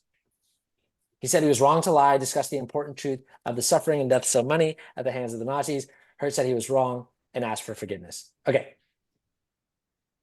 I don't know how many people are doing this, but I find it really interesting. Well, there were, as far as I understand, financial incentives for people to say that they were in it, not to lie necessarily, but to say that they were, because there was like, they got money from the government. That's so interesting, because I remember, like, you know, just like 4 years ago, I know it's really hard to think that far back, but I remember like just 4 years ago, there was like a financial incentive for hospitals to say, not lie, but just say, oh, like how many COVID patients and stuff? Yes. Yes. Death certificates. But Exactly. and, you know, I remember also. Oh yeah, I remember like the guy like got in a motorcycle accident, tested positive for COVID, and they said he was Right, COVID. right. That, or in Africa, there's also a financial incentive for when somebody gets sick, they die of AIDS. That's so interesting how there's so many AIDS deaths in Africa still to this day. Like it's okay. Anyway, you get the point that I'm making. Eric Weinstein. Is it Weinstein or Weinstein? I don't know. This is what science looks like right now. Does this sound like real science? And I'll show the original post. People studying misinformation. Show who Jan LeCun is. I think they forgot the T, but That was funny. He's a professor at NYU. He's chief AI scientist at Meta. okay. All right. Okay. All Just want right. to show you guys this. We'll go back. He says people studying misinformation lean left for 2 reasons. We'll show the chart. So somebody had posted this. Okay, somebody posted this. Political leaning on misinformation experts. They all They're lean fair. left, Yes. whatever that means. And it says not quite unbiased. Yeah. Scientists lean left regardless of specialty because they care about facts. Therefore, Jesus, left. they care about facts. What? That doesn't make any sense. Misinformation today primarily comes from the right. They're eating the dogs, which makes it worth studying and fighting against for people leaning left. Misinformation only comes from the right. Just Hold on. Let's just say Trump lied about that. Let's say it wasn't even true. They're eating the pets. It's all bullshit, right? Did Kamala Harris repeat the fucking Charlottesville hoax thing? Yes. Was she even fact checked? She leans left. Okay, so But was she even fact checked at all? No, because the she wasn't. misinformation experts. So it's just such are like looking fuck this to the guy, right. man. They're looking to the right for it. So you know, whatever the party. So I thought this was ironic because the post literally says, "Whatever the party holds to be true is true. It is impossible to see reality except by looking through the eyes of the party," which is a quote from George Orwell. Said See, by this is what Richard happens when you Dawkins. say reality is subjective, because then it's no objective reality. It's whatever. So you're in the party, and that is the consensus. Is this is what determines the reality? Therefore, you don't feel like you're not being dishonest. You can literally just say whatever you want as long as that's what everyone is agreeing is the truth. Right. And then let's see. Here's what Eric Weinstein was saying, which I liked. He says that, does this sound like real science? Even at a passing level, just read it. People studying misinformation lean left for 2 reasons. Extraordinary claims supported by what? I mean, huge if true. I would have thought there would be complicated effects of political economy in science funding as well, but there's no discussion of any such effects. And remember, we were talking about weeks ago, we were talking about the Casey and Callie Means siblings talking about how, hey, you are a professor at this university, you get funding from these people, you're not disclosing that there's a conflict of interest here when you're doing this research, and they're paying you to do the research. And you guys remember the story of Tyrone Hayes, right? They're turning the frogs gay, right? He didn't say that. What's his name said that? Alex Jones said that, right? But it was based on his research that he was getting funded by, what's the company? Atrazine, right? He was getting funded by them to show that this herbicide that they're using widely all over the world, or at least all over the US, was safe and effective. That's what he was getting paid to do. And when he said, hey, this is not safe, they said, shut the fuck up and say it's safe and effective. He's like, I can't do that. They said, we just paid you to say it. He said, no, I'm not going to do that. And then they went on to discredit him and make him look like a crazy person. And what's so fucking funny, did you know, I didn't know this until recently, did you know he has a TED Talk, Tyrone Hayes?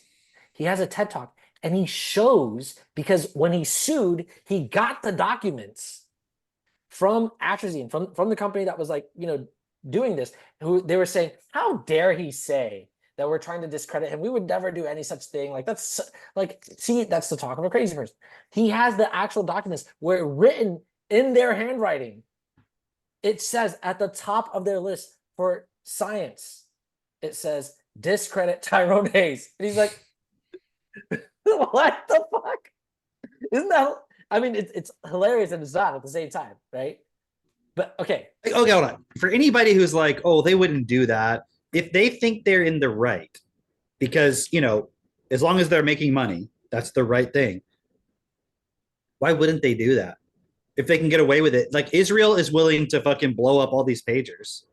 Now you could say they're right, but do you want to live in that fucking world, dude? Or anybody, if they believe they're right about something, should be allowed. Look, I know it can happen, but why are we all just like, okay, well, yeah, anyways, like, if this happened in isolation in 1998, everyone would be freaking out. You know what I mean? Like in some other time period. Dude, for real, legitimately. Okay, or just flip the tables. Flip the tables. Leave Slow Israel down, out of it. Jesus. I mean, turn the tables. The tables turned. but leave Israel out of it. Let's say Iran did this to Germany. That would be like, whoa. If Iran did it to, see, the thing is, can you pull up that or Syria does it to the UK? Hold on. Can you pull up the George Carlin clip? I don't have that clip. You know what I'm talking about? No. You pull it up. Hold up. You pull it up. I don't know what you're talking about. I have a limited amount of a treasure trove of clips available to me, and you're asking for something that is not in my treasure trove right now. Okay? Here we go. Let me. You can do it. But make sure you put yourself in there. We want to see you. There you go.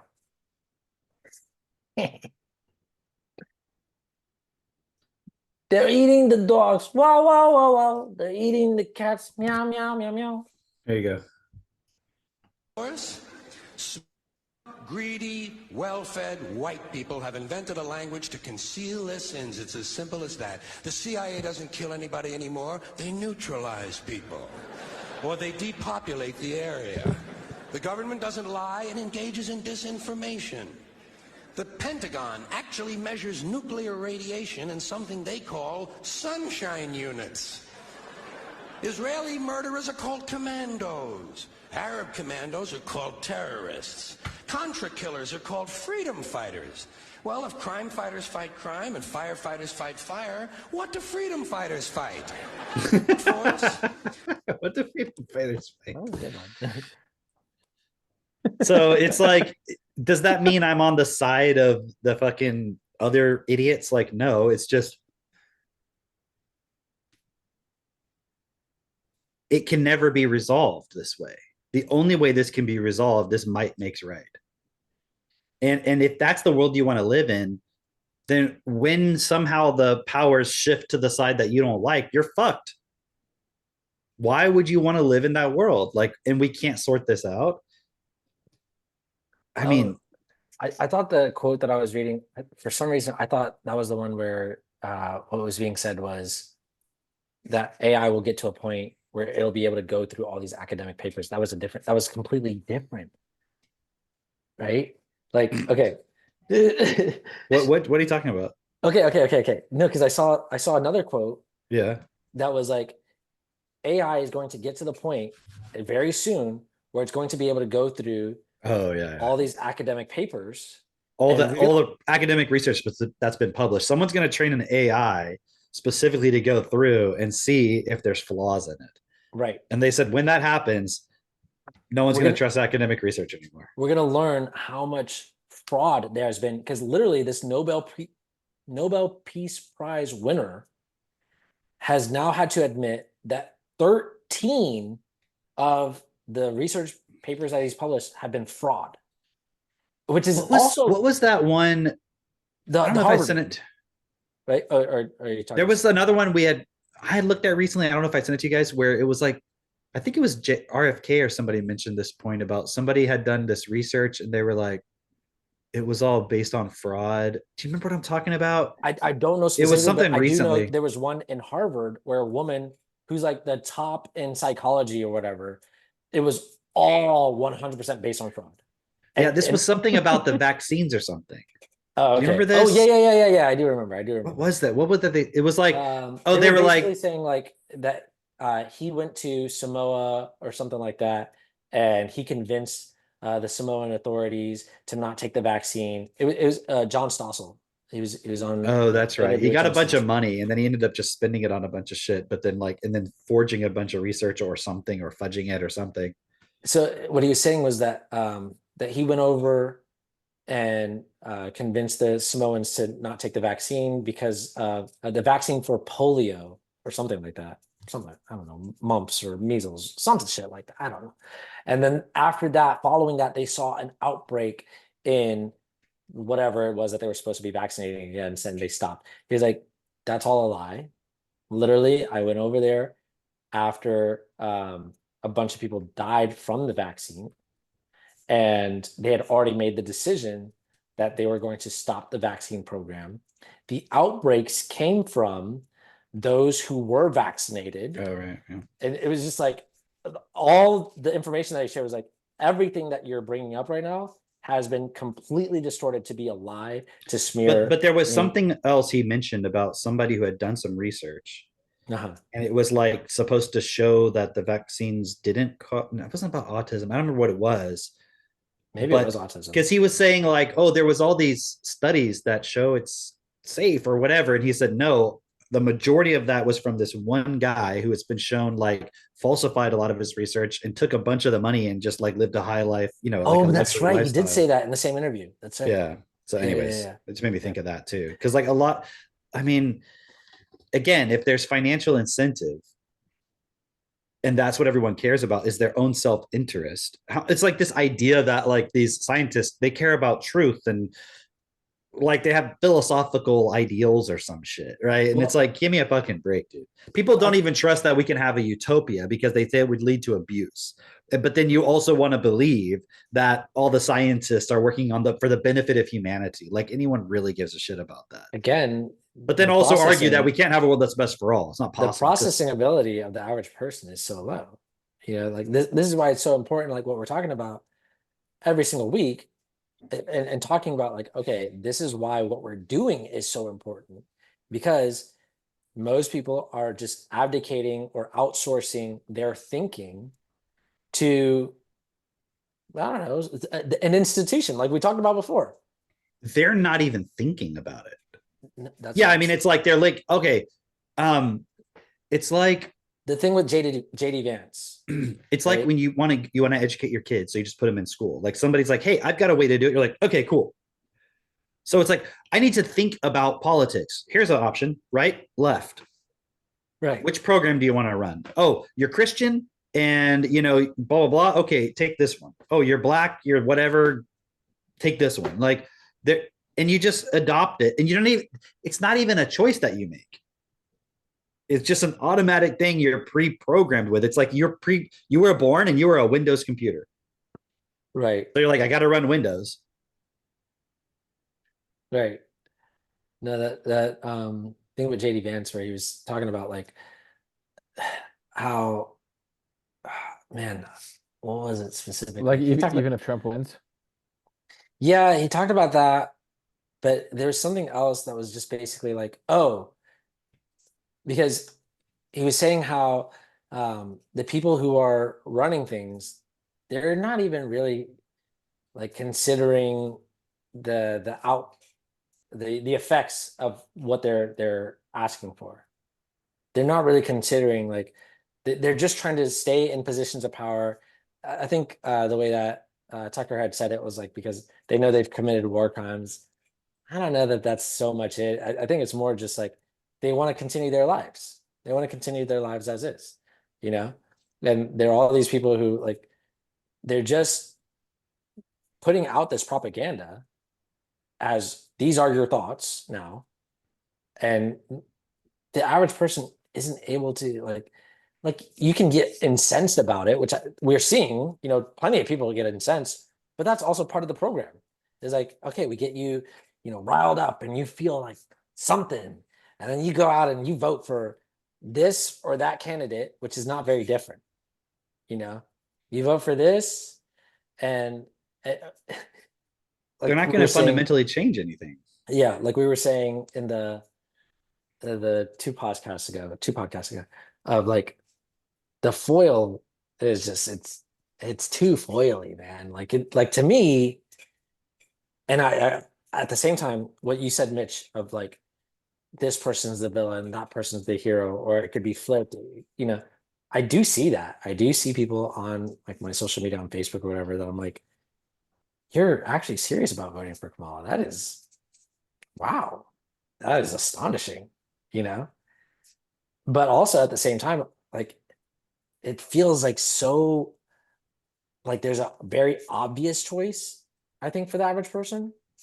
To me, anyway, that's what it seems like. It's like, yeah, it's Trump is obviously on the good side here, like ish, if you could say it like that way. And I don't think that he's Whoa, actually, Zoom. wow, confetti. Zoom. That was kind of alt-right Zoom. Damn. but I don't actually think he's on the I don't actually think that way is what I'm trying to say. But like it's presented as that way. You get what I'm saying? I mean, I just see it's like Oh, the self-honest yeah. question of like, you can imagine how hard the people in the system are pushing for the system, how many of them are. I mean, yes, a lot of it's automated, but there's also people who are like actively fucking pushing that. And I just ask myself every day, like, am I willing to go harder? Okay, if you have a slave master Yes. and you're not able to yet change the fact that you have a slave master, Yes. do you want the slave master that is going to at least improve conditions somewhat, or do you want the ones that's going to fuck everything, Right. You want it to get somewhat better. or the When we one say that's fuck- more likely to improve conditions at When we least say somewhat? fuck everything, are you talking about like even the I'm talking like P. Sheep? Diddy, like P. Diddy style, Oh, 1,000 P. bottles of Diddy, lube. Justin Oh. Bieber. yeesh? I listened to Candace Owens the other day, and she was talking about Justin Bieber's like a victim and all this stuff within all this, and I'm like,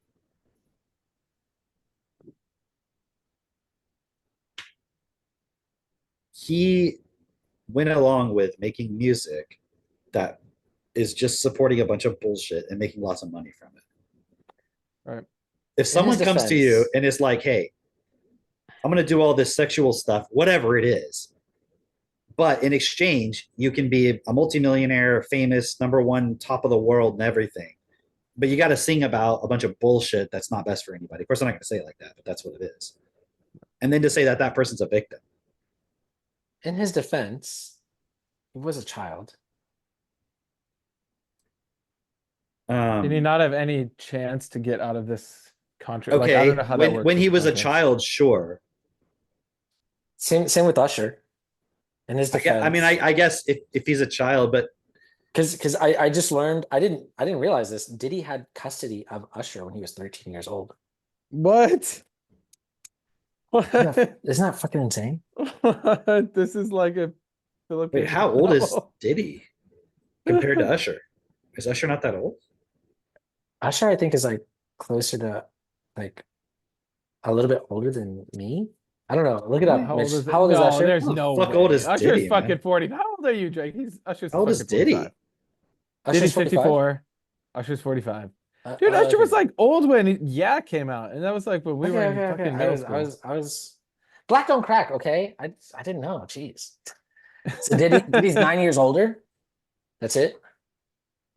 Yes. He could technically still, I guess, have custody of him. He would have been like 22, and yeah. I don't know about that, 22 but and yeah. 13-year-old. That's insane, right?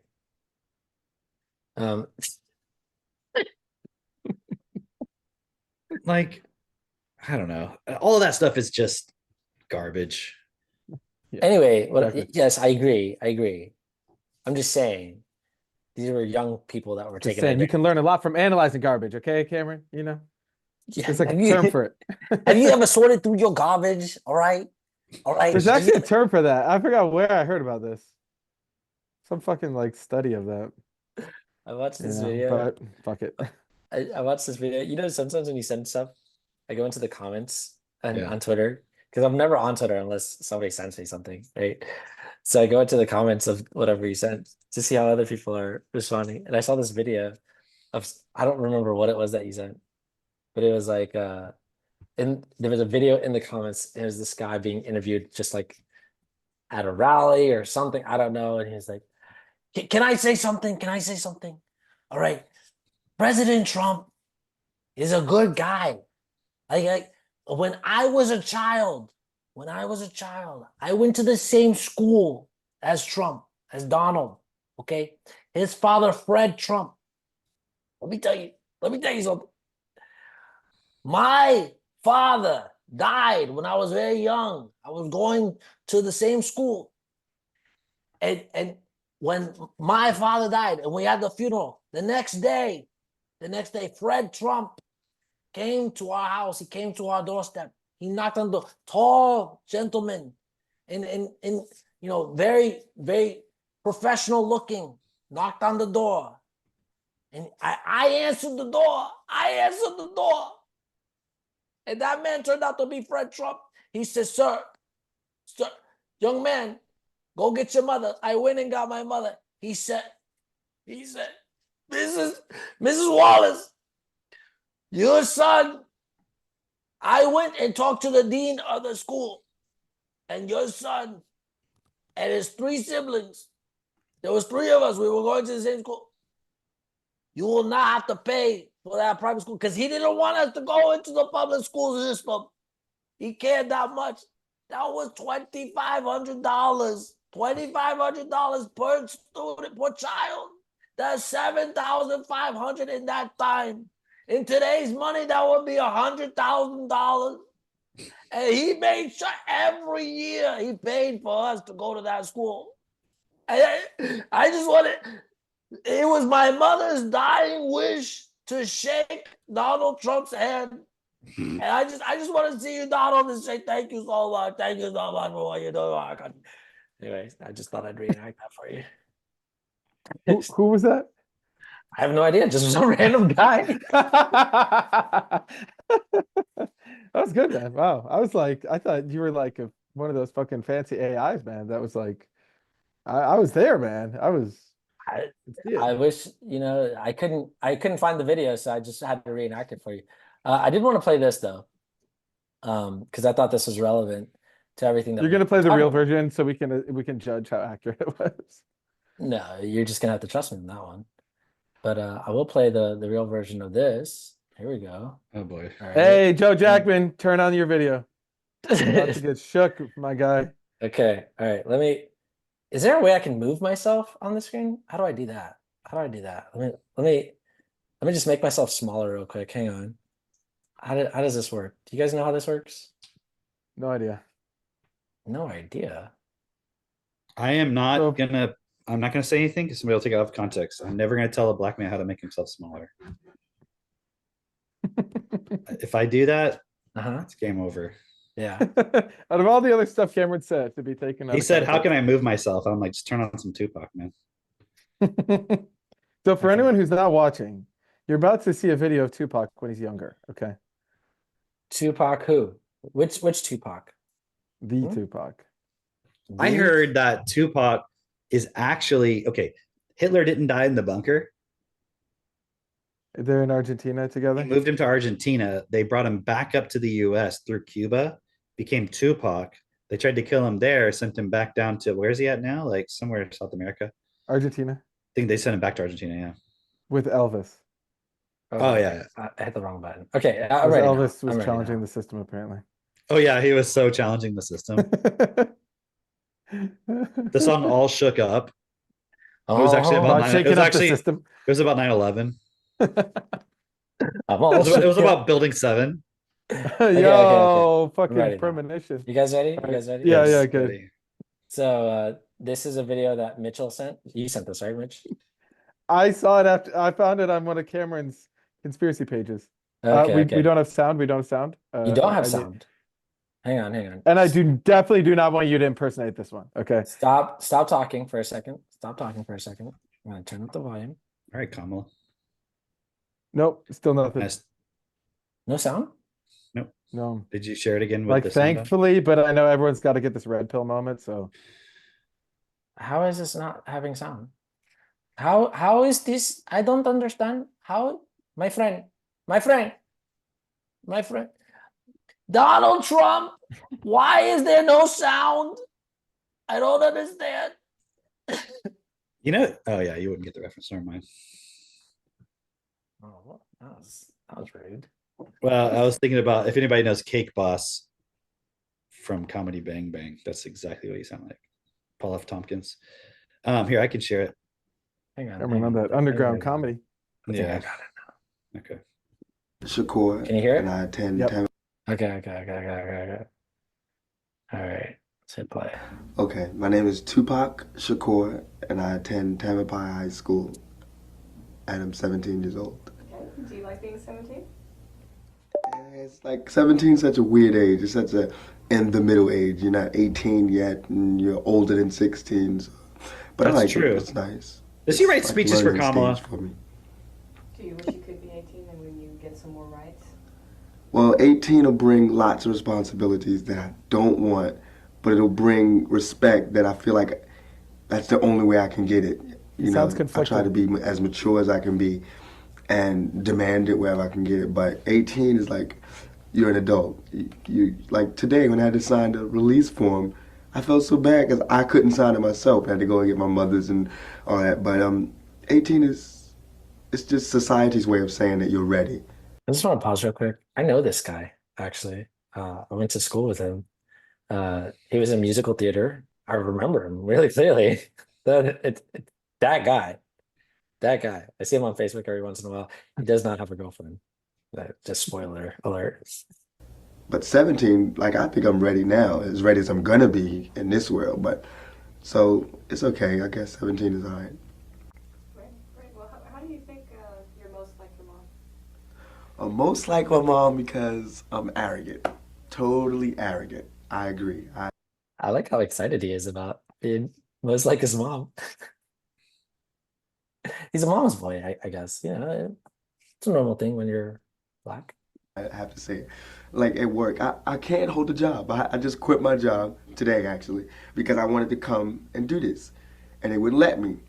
And I felt like it was important, and it was more important than serving pizza. And we had enough people, so I felt like since I'm an actor, they should understand. They should have let me do it, but they didn't. And then I had a cold, so they were making me work in a freezer. And I'm really not one to be disrespected, and I felt like that was disrespectful because I asked to go, you know. So I quit, and he told me I couldn't quit, And that even made me hyper. I'm arrogant. So when he told me I couldn't quit and we had all these customers, I chose that time to jump on a soapbox, grab my leather jacket, light a cigarette in front of him, smoke, and leave in the middle of a rush. So that was natural high. That's arrogance at the top. That's what I think I'm most like my mother. And she likes it. She'll see it in me and know it.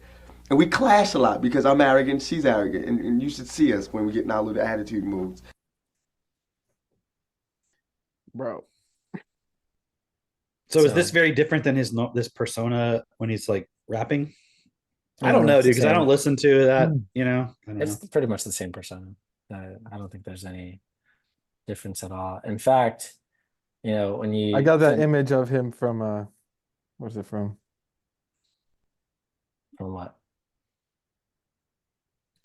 But it's actually pretty cool because if you look at it, that's him just being himself.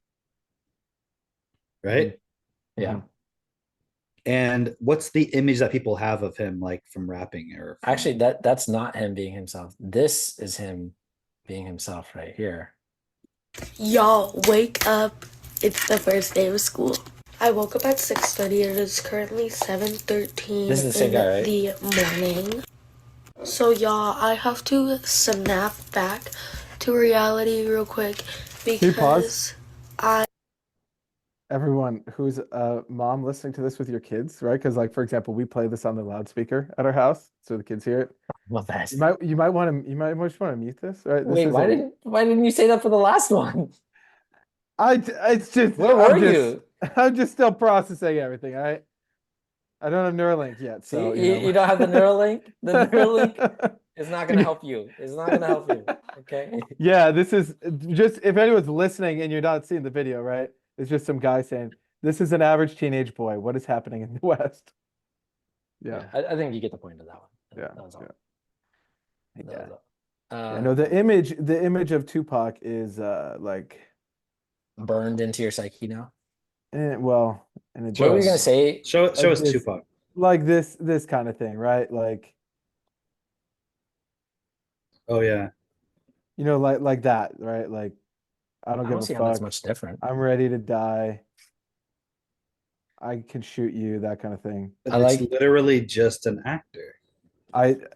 It's obvious He's to an me now. actor. It's like Obvious. looking at Brad Pitt and being like, he's not a total badass, like, you know, fighting people and shit. And you're like, no, dude, he's some fucking loser with transgender kids. Damn. Yeah, all those Hollywood guys have those transgender kids. They have to.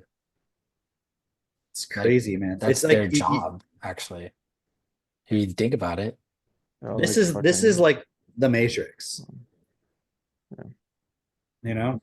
This is like a Philip K. Dick novel. You know what's interesting is if you think about what an AI is, it's a bunch of numbers that they call them weights, Yeah. right? It's literally just a matrix. It's like a big I don't know if you know what a matrix is. Yeah. From Explain it to me like I'm a kid who's 5 who doesn't have TT. Well, okay. So Number? Number. That's not gonna be more possible. number. Number together. I typed in matrix and all I get is the matrix. All you get is Trinity. Type And in You have to matrices. you have to type in math. or matrices. See, but then I get all the sequels. It's like a place where things exist, right? Like that's my understanding of Matrix. Is it's like a place where certain things can exist. No, it's just it's a way of storing numbers. Okay, got it. Like for example, let's look at this one here, this one that says addition. Okay. Let's say this column is shoes, and this column is, or let's see, shirts is this column, and this column is pants. Mhm. Okay, and then this row is red, and this is blue. So it's like an inventory. I've got 1 red shirt, Bells. 2 blue or red pants, 3 blue shirts, 5, and then you can add them together. I got my shipment coming in of red shirts and blue pants. If you put them all together, then you have a new inventory, right? So Yep.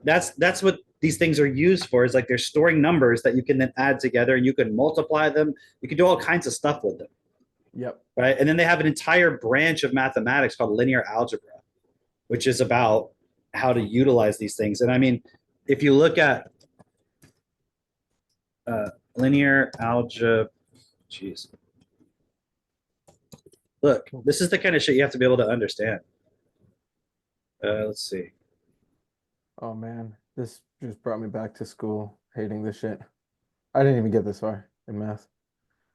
Linear dependence dilemma. If this matrix is linearly dependent in V and V1 is not zero, then there exists an element J in the element of 2, such that the following, I mean, this is just the theorems they use to prove the ways in which these matrices work. And this is what, I mean, and essentially all of the AI along with calculus is based on all this stuff. So now bring that back to Tupac. Because what I'm saying is like I was making a point about the AI, the way in which it generates images and so forth is just based on a bunch of numbers in a matrix.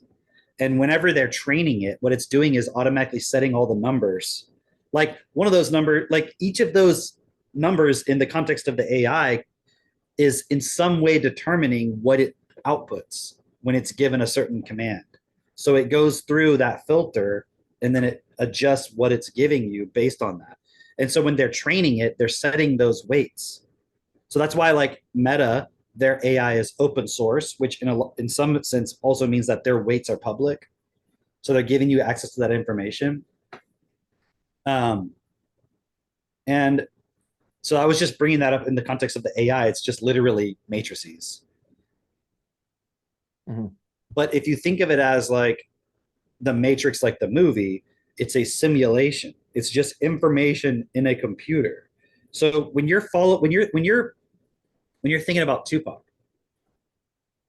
it's not a real person. Mm-hmm.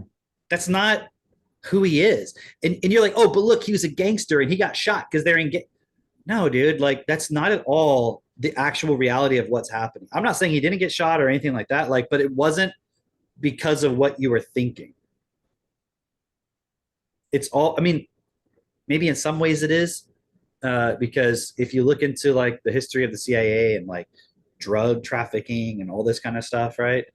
And I was watching something the other day and they were talking about how the CIA uses, whether it's the CIA or not, it's irrelevant, but they utilize these rap artists in their private jets to like traffic drugs. Mm. I mean, I'm not saying that's the whole reason for hip hop existing, but it's like, hey, you've got these private jets flying back and forth. You might as well use it. And then when you think about it, how they're tied into the point of pushing the drug culture, right? You see what I mean? I mean, it's none of it's real. It's all false images. You see what I mean? It's fake. It's information that just exists out there and you believe that it's real. Because think about it. One, like he's got this album called The Don Killuminati, right? And on it is an image of him fucking hanging on a cross. And it's like he had the stage name Machiavelli in it. So it's like all of these words being like thrown out in the Matrix, right? So then I was like, oh yeah, fucking Illuminati. It just like it creates all this energy around these ideas and images. Okay, hang on. Because I have a theory about these names, the Machiavelli and all that stuff, right? Well, it's spelled way more cool than the Italian. Sure, whatever. But even like Mark Anthony, I told Cameron this theory before. They just name these people after historical figures. They name entertainers after historical figures so that the young people never learn about the historical figures.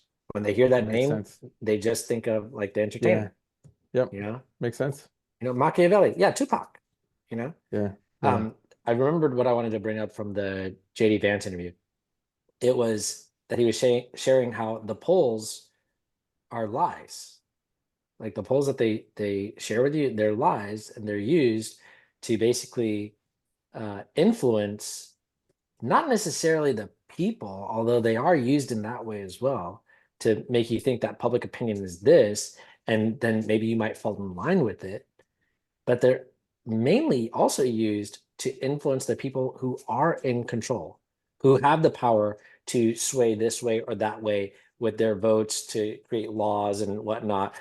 And he says, okay, these people, man, I thought this was really well said. He said they're making their decision. They're not leading, actually. They're basing their decisions based on what is it that people want based on this poll. Okay, this poll says this, so okay, yeah, we're gonna do that because that's what the poll says. Then the poll is actually lying to them, giving them false information. And he's like, and it doesn't even make sense because it's like that same poll lied to you 2 years ago and it was wildly off, and you're still basing your information off of the same polling. It doesn't make any sense.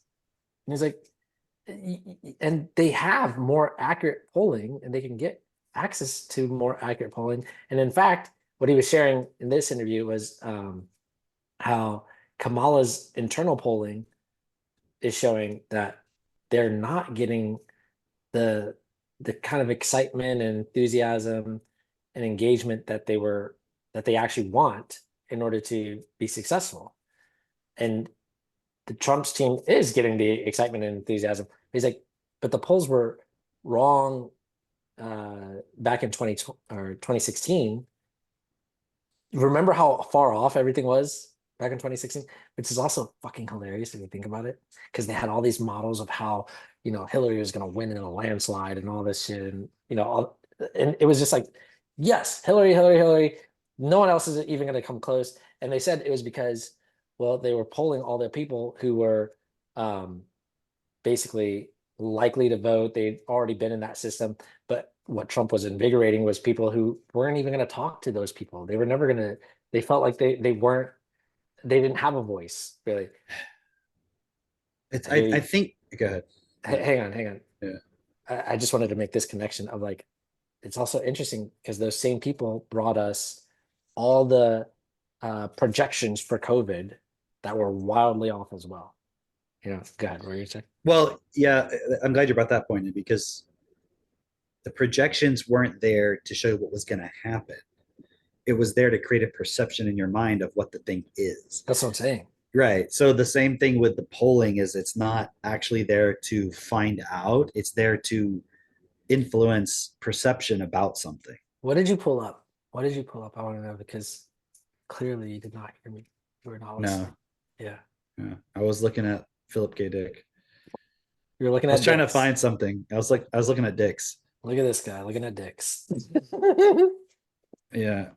I was looking at the Black Iron Prison because he had this idea that, because when you brought the thing about Mark Antony and all that, he had this idea that we're actually still living in the past, like ancient Rome still exists. And so we're not actually in the future. We're just, it's like this thing that some Satan kind of thing has done to us to make us think we're in the future. Oh, you told us about that like 100 podcasts I'm ago. sure I've talked about it. Yeah. But it's true actually, because like we haven't changed. We haven't fucking evolved. We haven't realized the fucking message. It's just technology has evolved. That's it. Yeah. It's the only thing that has changed is technology. Human nature, the humans, we have not changed at all. Same system. Yeah. Oh, what was that point we were talking about earlier? We brought up, which made me think about, JD Vance, right? Where he talked about the thing that's going to bring Trump down. Is this a cruel joke? Yeah. No, okay. Yeah. Well, because we had talked about, we didn't bring up this specific point, right? Yeah. But he talked about the thing that would bring Trump down would be them fucking with interest rates in order to make our debt unserviceable and have a big debt spiral. And that's actually what this podcast is about. Well, then you realize like the whole point of debt is not because it's useful, it's because it's a weapon. Dude. It's a weapon of control. Like you can loan money, you could print money and loan money to create stuff, because people always justify, no, the system has to be this way because look at all the stuff that capitalism and entrepreneurialism has created. Because, you know, if you didn't have a system where you could create money to finance things, then the problem is who would create anything? So the idea is that you have money, which, you know, the Federal Reserve, whatever money system, they can create money and then that can be used to create projects, which makes sense. But then the question is, why does the interest have to exist? Right. And you're like, well, that would only, think about it really, guys. Like if the government as a system which was only run by people who had proven that they will be servants to the people, which is everybody collectively, and they're not there to enrich themselves. They're not there from a point of self-interest. Let's put it that way. They're just there to administer the system. Okay. Which is what we all assume scientists are doing, right? Which they're not. They're just in self-interest too. But if they were there just to administer the system in terms of from the starting point of what's best for all, then the government could just print money, right, and then it could fund projects that everyone agrees is best. Right. Or maybe everyone doesn't have to agree, but in principle, it can be shown that it's best. It makes sense to do. Why does there need to be interest on top of it? Right. Yeah. The only reason is because someone else who owns a bank as a business, it's like, imagine somebody looked at the situation and said, hey, I can make okay. Did we talk about the Ticketmaster thing ever? Did y'all see that video? No. I think I sent y'all this video a while back. Maybe it was before like before last week or something. But I watched this video about this guy who runs it wasn't about this guy. It's one of those stories where they're talking about something and they interview a person who this is affected by or whatever. And it was some guy who runs a small rock club in New York or something, right? And he was saying basically he can barely afford to stay in business.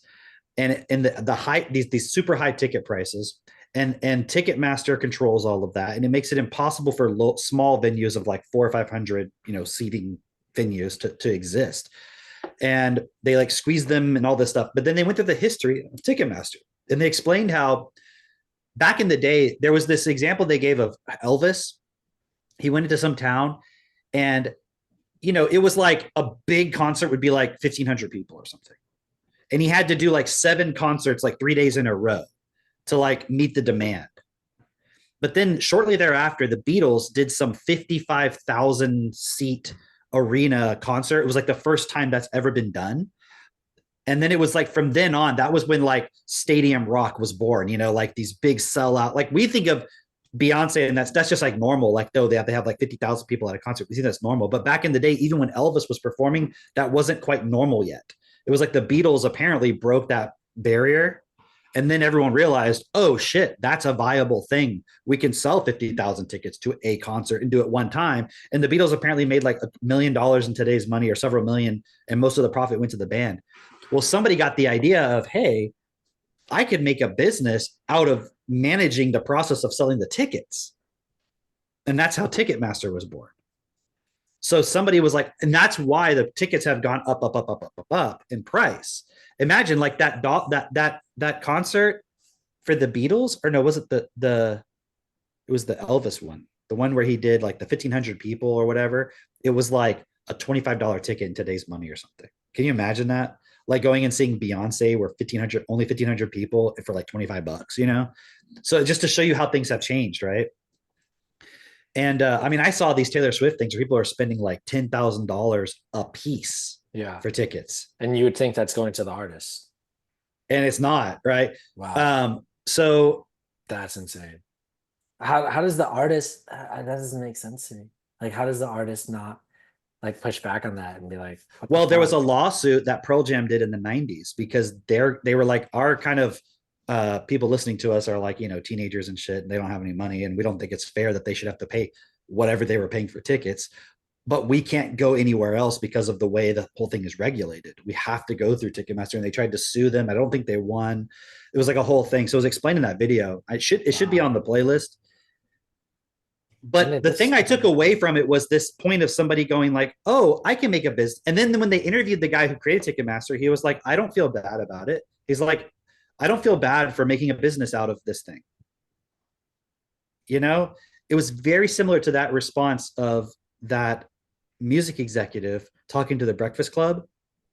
Yeah. Remember that video? And where they're don't you think it's hypocritical that you're pushing this drug culture and stuff in the music, even though you're admitting it's the number one problem, right? And he was I got mouths to feed, right? I got people to pay, kind of it's about money, actually. That's because he's a billionaire saying I got people to pay, okay, sure. But what if and here's the thing, if somebody said, I'm only going to push music that's best for all, somebody else is going to do it a different way, and they're going to go and get the funding because it all ties together. Like, it's not profitable to push the message of what's best for all in that context, because if you're pushing a message that's best for all, what do people do? Don't they take more self-responsibility? So why wouldn't they just make their own music? Yeah. Or why wouldn't they just support their friends and listen to each other's music, and they'd have leisure time and they'd be making some fucking awesome music? That there's probably so much awesome music out there that you don't even know about because it's just somebody who can't really, you know what I mean? Because they'll never be big.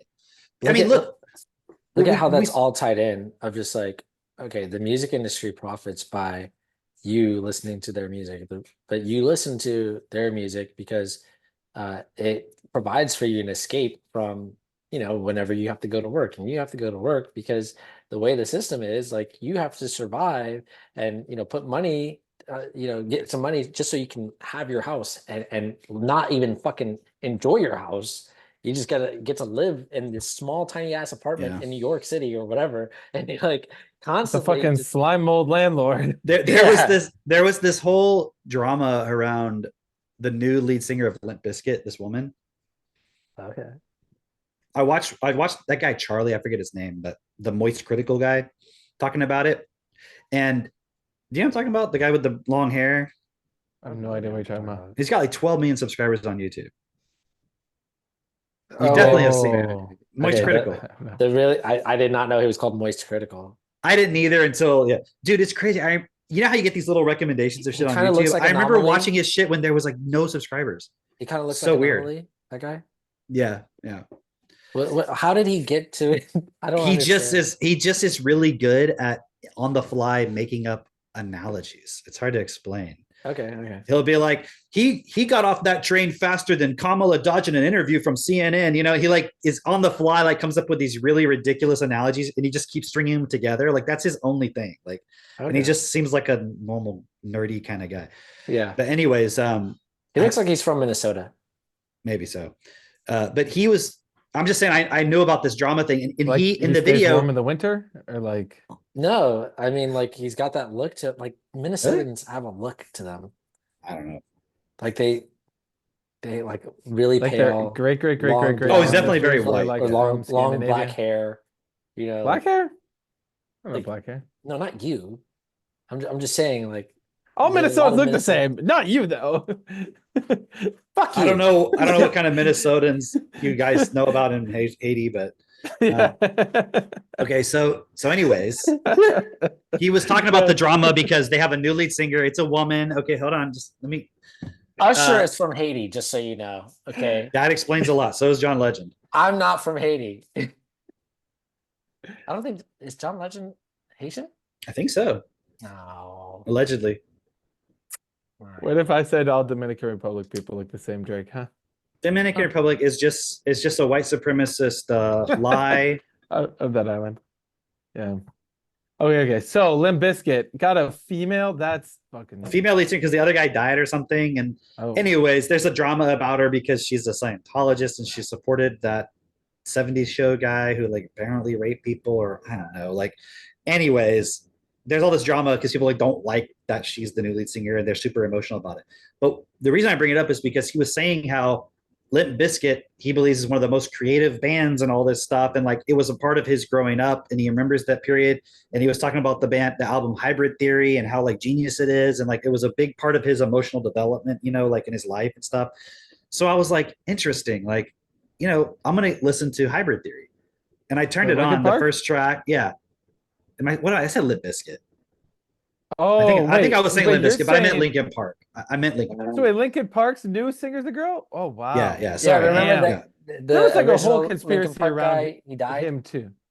Right. Now it makes sense. Okay. Yeah. But he was making a big deal about it, like it was so genius. And I was like, I'm always interested in like kind of expanding my musical horizons. So I listened to like the first part of Hybrid Theory, and I was just like, Hang on. I mean, it was not something I want to listen to, but I'm like, oh, it was just programming people with like being, not that like they are deliberately part of a conspiracy theory to do it, but like meaning that they have any intention of it. There was They're a just whole making the music they conspiracy want to that make. like John Podesta was the Chester guy who died. That was like they're like related. I don't know if it's fucking true, but Anyways, but yeah, I was just like, yeah, it looks similar. that's the music that people are listening to. You know, because you're making Right, that point dude, about you're going to work and you're I just had kind a of trying. guy. So like years ago, I made some posts on Facebook because I was also going through the Linkin Park lyrics because it's like really fucked lyrics. It's like Dude, I'm it's basically so like, I'm depressing. uncomfortable in my skin. I can't trust myself. I feel like I want to die and all that shit. Right? And I was like, this is what this guy was relating to. I was like, Dude, fuck, Yes, man. It's 'cause all suicidal stuff. yeah, and I remember I put a post on Facebook of like, wow, like this is really fucked up stuff. Like I'm glad I'm actually looking at this to let this go. Like basically like fuck Lincoln Park. That's what I put out. And I had this one guy DM me. He was like calling me. yeah. He's like, bro, did you meet it? And he was like sending me voice notes. He's like, dude, do you want to fight? Like, do you want to fucking fight? Like, that's really good stuff. Like, I show that to my kid. I'm like, well, and I had to block him. I was just like, there's no saving this dude. I one of my points of pride is like I know good music when I hear it, and is it well produced? Sure, you can say that about anything, like in a lot of things, right? But that's only because they got a bunch of money probably and got access to the studios and all this stuff at the time. It's not like they could have done that on their own, but somebody wanted to promote that, is what I'm saying. Oh, for sure, 100%. You know, like, you know, I'm not saying it would be good if Frank Zappa's music was promoted because it's just music, right? But I'm just saying like that wasn't promoted. You know what I mean? In a lot of ways, he used it to like criticize things and, you know, and like satirized it. No, it's very good. I'm just saying, well done. But I just want to point out that you were calling Linkin Park Limp Bizkit, which is something that I would do because I'm not into that fucking kind of music. You know, very, very white. You know, I see some actors and I'm like, I can't tell which one that is. That's how I feel about Usher and Drake and Tupac. Tupac. Whoa. You want to fight? You're lumping me in with Tupac now? Come on, guy. Come on. I was okay when you said Usher. It's all manufactured. None of it is real. None of it is what you would actually do if you were free and you could really do whatever you want for real. Right? If you had real free choice, the problem is like even that little log line you did earlier, right? The cost of free will. What we have is not free will. Our will is not free.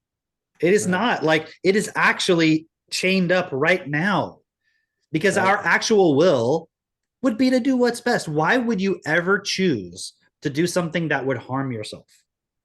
Isn't the whole point of you can't have like the cost of free will, meaning like you have to do stuff that's not best for you? Isn't that the problem with it? Who actually would be upset that they were not allowed to do something that would harm them? Right. A fucked up human. Someone on Alpha Centauri, the planet. And even if you're like, but you know, I want to do drugs and you say that's harmful, it's like there's a perceived good. Right.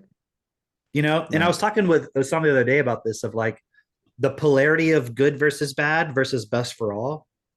Because they were like, you know, if you look at the word best, it's defined in the terms of good. And so that's like, so how do you really determine best versus just good and bad? Isn't it just morality?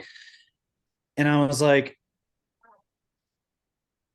good, like think about a battery that charges up. Is there any fundamental difference between the negative and the positive? There's no fundamental difference. It's just all of the electrons on one side or the other. Right. Yeah. And then once they even out, your battery's no good. So you have to have this imbalance, right? So that's good and bad. But best, so like, for example, if you're like, well, people think taking drugs, they feel good about it like that. Yeah, they would perceive that as a good. But what about it is actually good? Yeah, even the experience of doing it, is it actually good? I like that example because like you could be the one taking the drugs and you think like, well, I feel better than I did. Like I just had this euphoric experience or whatever. Or you could be the one who's watching somebody take the drugs and be like, that guy is fucked. Like, you know, it's the same experience, you know? But why is that euphoric experience good? It's not even real. Well, it's an escape from versus the real kind of good. Like everybody having their basic needs met, everybody having nutrition, like somebody who's not hungry. Okay. It's a really good example of that. Like drinking. Like if you drink and your life is good, you drinking like, "Ugh, I feel sick." You're like, why the fuck? Why would you want to do that? But if you like have The a only shitty reason life you'd want to or drink is because you have some stress. So you're right, putting it in a context with a negative. right, yeah. So a lot of the goods that we believe are good are only in contrast with some negative that is coming from the fact that we're accepting the system the way it is. It's like that rat experiment that they did. You know? You know what I'm talking about? Which Where one? they took a bunch of rats and they put them in The Mouse Utopia thing? no. Okay. Just like a lot less rats, a lot less rats. They put one aside in its own cage, and they gave it an option of drinking just plain drinking water or drinking water with heroin in it. And it was like it started drinking the water with heroin, and it just basically got high all the time. And they said, "Oh, see, that shows the addictive nature of heroin, right?"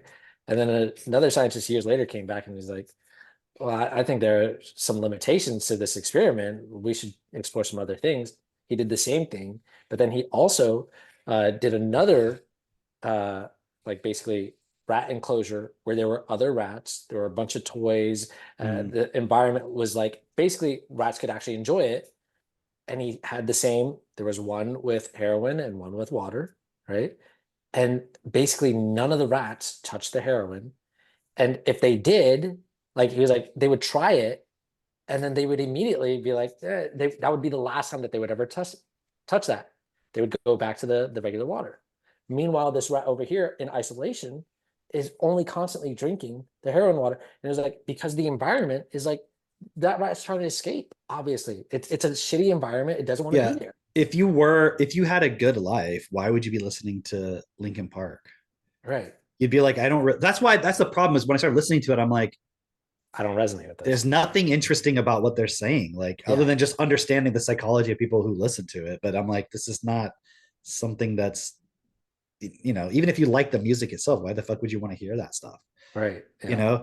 And it would be like if you have really great music and then like the artist is singing about like raping somebody the whole time. You'd be like, wow. That's the problem with a lot of the popular music is like, it can have a great beat and everything, but I'm like, I don't want to listen to it. Right. And it's unfortunate because you're like, these producers who make the music part are really good at it, and you're like, man, that sounds really cool.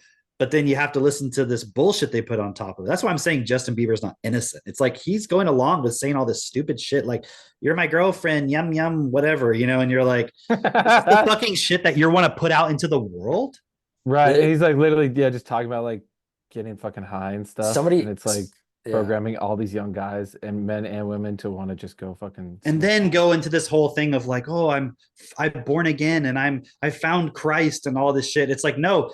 That only is happening in the contrast of the negativity. Right. Think about it. If there was no negativity in the world, negativity meaning lack that was created by humans in self-interest, there would be no need for religion. Right. Because we would already have as a constant state the thing that we're looking for in religion. So just like the high that you get from alcohol or drugs is you're only interested in it because of the shit that you're facing in your life, in your experience. That's what a religion is. So this idea that we have to have religion because otherwise we won't have purpose and then we'll hurt each other makes no sense, because the religion doesn't even stop us from doing that thing. And then it has been used to justify all the fucking violence that's happening right now. It makes no sense. And just to go back to that point we were talking about with printing money, it's like, the only reason why there's an interest rate is because somebody was like, oh, I can make a business out of this. The Ticketmaster thing.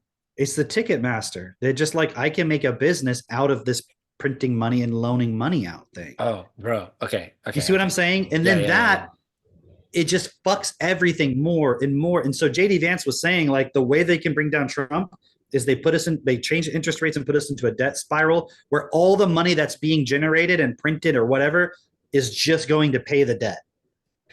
And I'm like, so you can fuck with human reality just through math. just through a fucking equation, just through some numbers on a spreadsheet. Dude, okay. Let's talk about because we've been talking about equal money, you know. I think we should get more into that, especially the part of like, okay, just what you just brought up with it's literally just numbers on a spreadsheet, and you just change this number here, and it makes the interest that you have to spend more than the money that you even freaking borrowed to do these things for your country. So what's the point?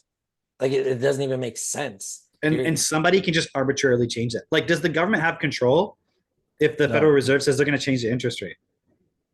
No. They probably ultimately actually do, but Yeah, it's like they've abdicated it. Yeah. I mean, certainly they do. Certainly They do. Certainly they control the law, not the Federal Reserve, right? Yes, I was also definitely it would start a world war. I was looking at that point though, because like you had brought up at the Miami event, Cameron, like you see how it doesn't make sense, right? I give out this money and then I expect more back.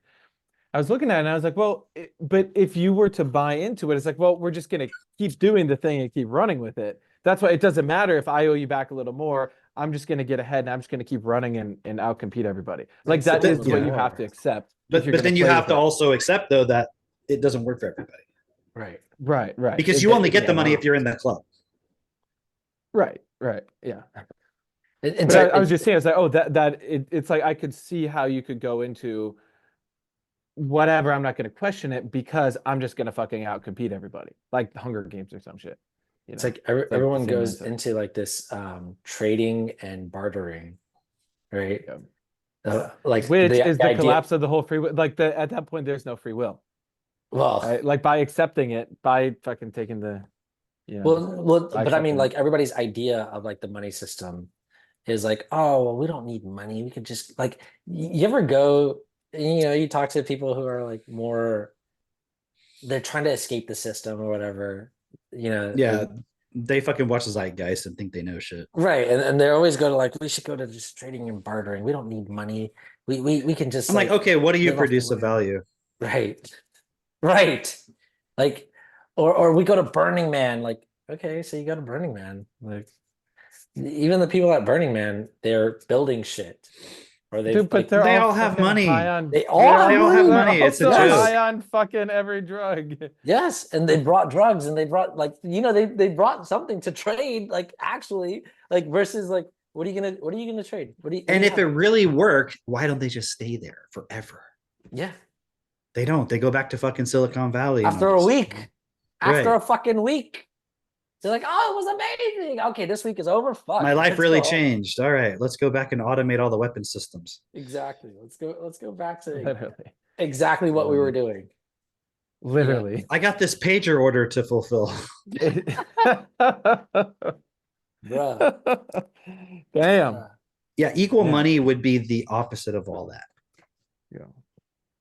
It's the thing that actually everybody I think everyone kind of just because the vast majority of people, the average person doesn't understand or doesn't realize or is not aware enough to see that we borrow money at interest to pay back where that money does not exist. And in order for that to come into existence, you have to borrow more from the same person that you borrowed in the first place and continue the average person doesn't see that. Yeah.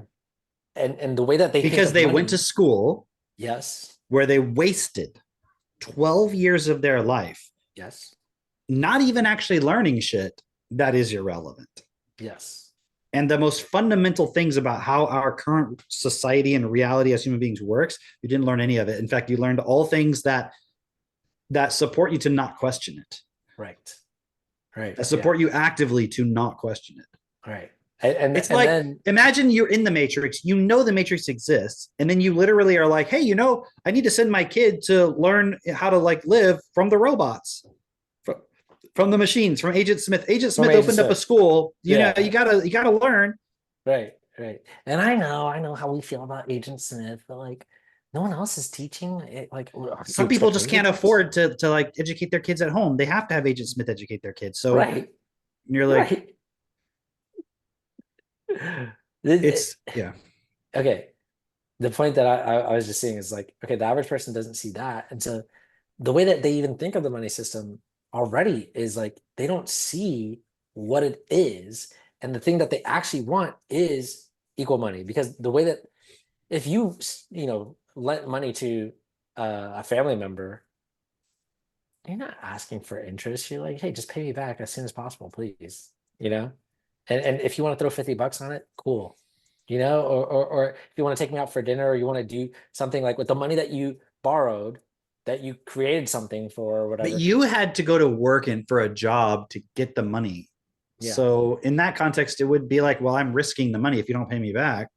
It is. But the banks, the people who print the money don't have to labor to create it. They print the money and then someone else, they give it to somebody who then uses it to leverage someone else's labor to create something.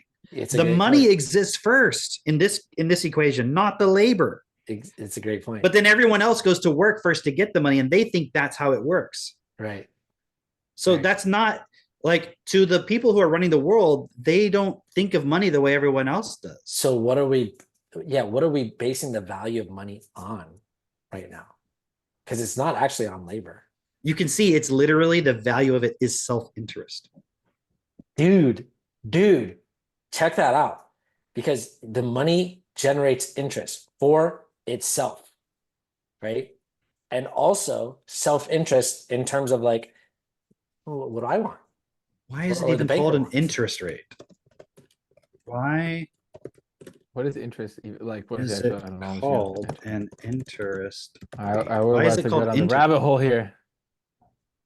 It comes from the Latin word interesse, meaning compensation for loss. Ooh.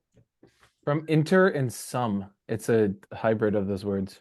So what is the loss? It's compensation for loss. But literally the loss is a loss you put on a balance sheet. It's not a real loss. And this is my point. They didn't do the labor, and now they've created money from that. And they're like, well, if I give this to you, I'm taking a risk. In that context, if that's how it worked, it would kind of make sense. Right. If you don't trust the person, Right. But in the context of how it actually works here, where's the actual now they can technically say it's a loss because they're like, I have a loss on my balance sheet. See, I've taken this, printed this money and loaned it out. It's a loss. So now I have to have compensation for that loss, that risk. Well, Cameron, I had to print the money. Okay. I had to print it. That was the labor. That was the loss. Okay. I had to, actually, I didn't have to print it. I had to go into my computer system and type digitally. You giving me a thumbs up, Mitch? I had to type digitally a 1 and a 0. And that was a loss of my time and my computer system. I'm just looking. Yeah, it's actually pretty crazy. Interest, yeah, it's the Latin word. It's used inter and then sum, but sum in Latin is like, it's the same as saying I am or to be. Inter is like between. Yeah. It's like between the thing, the person. Weird. I'm just looking at all of it, and it's like people just justify. I'm just like, it's like Quora or whatever. Like, yeah, I want my one has a legal concern. I want interest. Everyone wants passive income, compensation. right? I want interest on my investments. It's like you just want the system to keep going as is. That's cool. Versus stepping up and just being a fucking beast and actually giving life and then creating this community where we can all literally then change the system. It's like, it doesn't mean now go be fucking against the idea of growing and sharing and getting rich. It's just do it within the right starting point. Because then when we can change the system, it's like we don't have to fucking play the same game by the same rules anymore. Then we can actually print the money based on like value of life. Yeah, or type it into fucking computer instead of print Right. it. But yeah. And just but yeah, like, based on the value of life. So everyone who's born gets a certain amount, and then it's like a recurring thing. And then if you want more, meaning go fucking the work for it. value of the money isn't in the interest you can gain from it. Right. The right. value of it is everyone is equal. Everyone has equal value. Does not mean everyone is the same, because that's objectively not true. But we are equal through substance. We are all of the same substance. Mhm. just like if you're in a certain like racial group, you might perceive your racial group as everyone within it is better than everyone else, because you're seeing that there's some commonality you have that makes you all in a different status. But if you look at it as all reality comes from the same substance fundamentally, and it's one, it's connected. So if you see any other part of reality that you're in fact actually equal to as less than you, you're defining part of yourself as less than yourself. Mhm.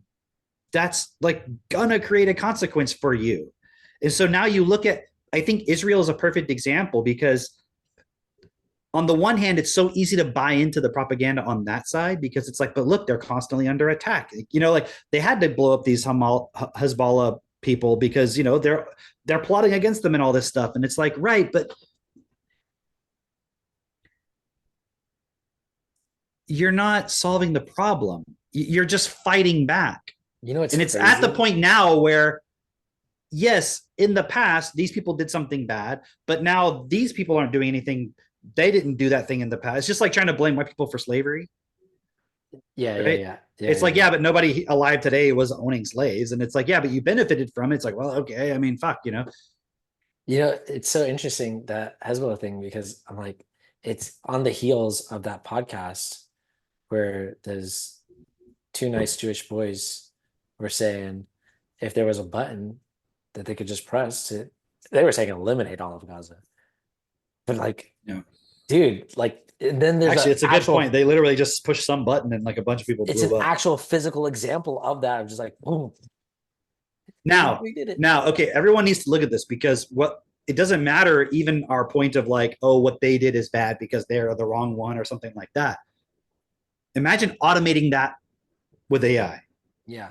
Imagine everything being automated by an AI that could literally blow you up if you do the wrong thing, because how will you know? Like, let me ask you a question. If Hezbollah or Hamas had that power to do it to Israelis, do you think they would? Yeah. Probably. Yeah. So what happens when they get the thing? What happens when the Chinese get it? What happens when the fucking whoever gets it? Yeah. The whole thing is fucked. And it's all just an example. It's all stemming from this basic point of like interest, self-interest. No one considering what's best. Yep. So I guess Except us. Except us. Join us and fucking share it. Or Yeah. else. Or else. Become victim to the Ticketmaster. Yeah, fuck that. We'll make you listen to Tupac for the rest of your life. No! That interview specifically. Yes, just that interview. Just put a nice beat behind it. Yeah. All right, bye guys. Yeah. See ya.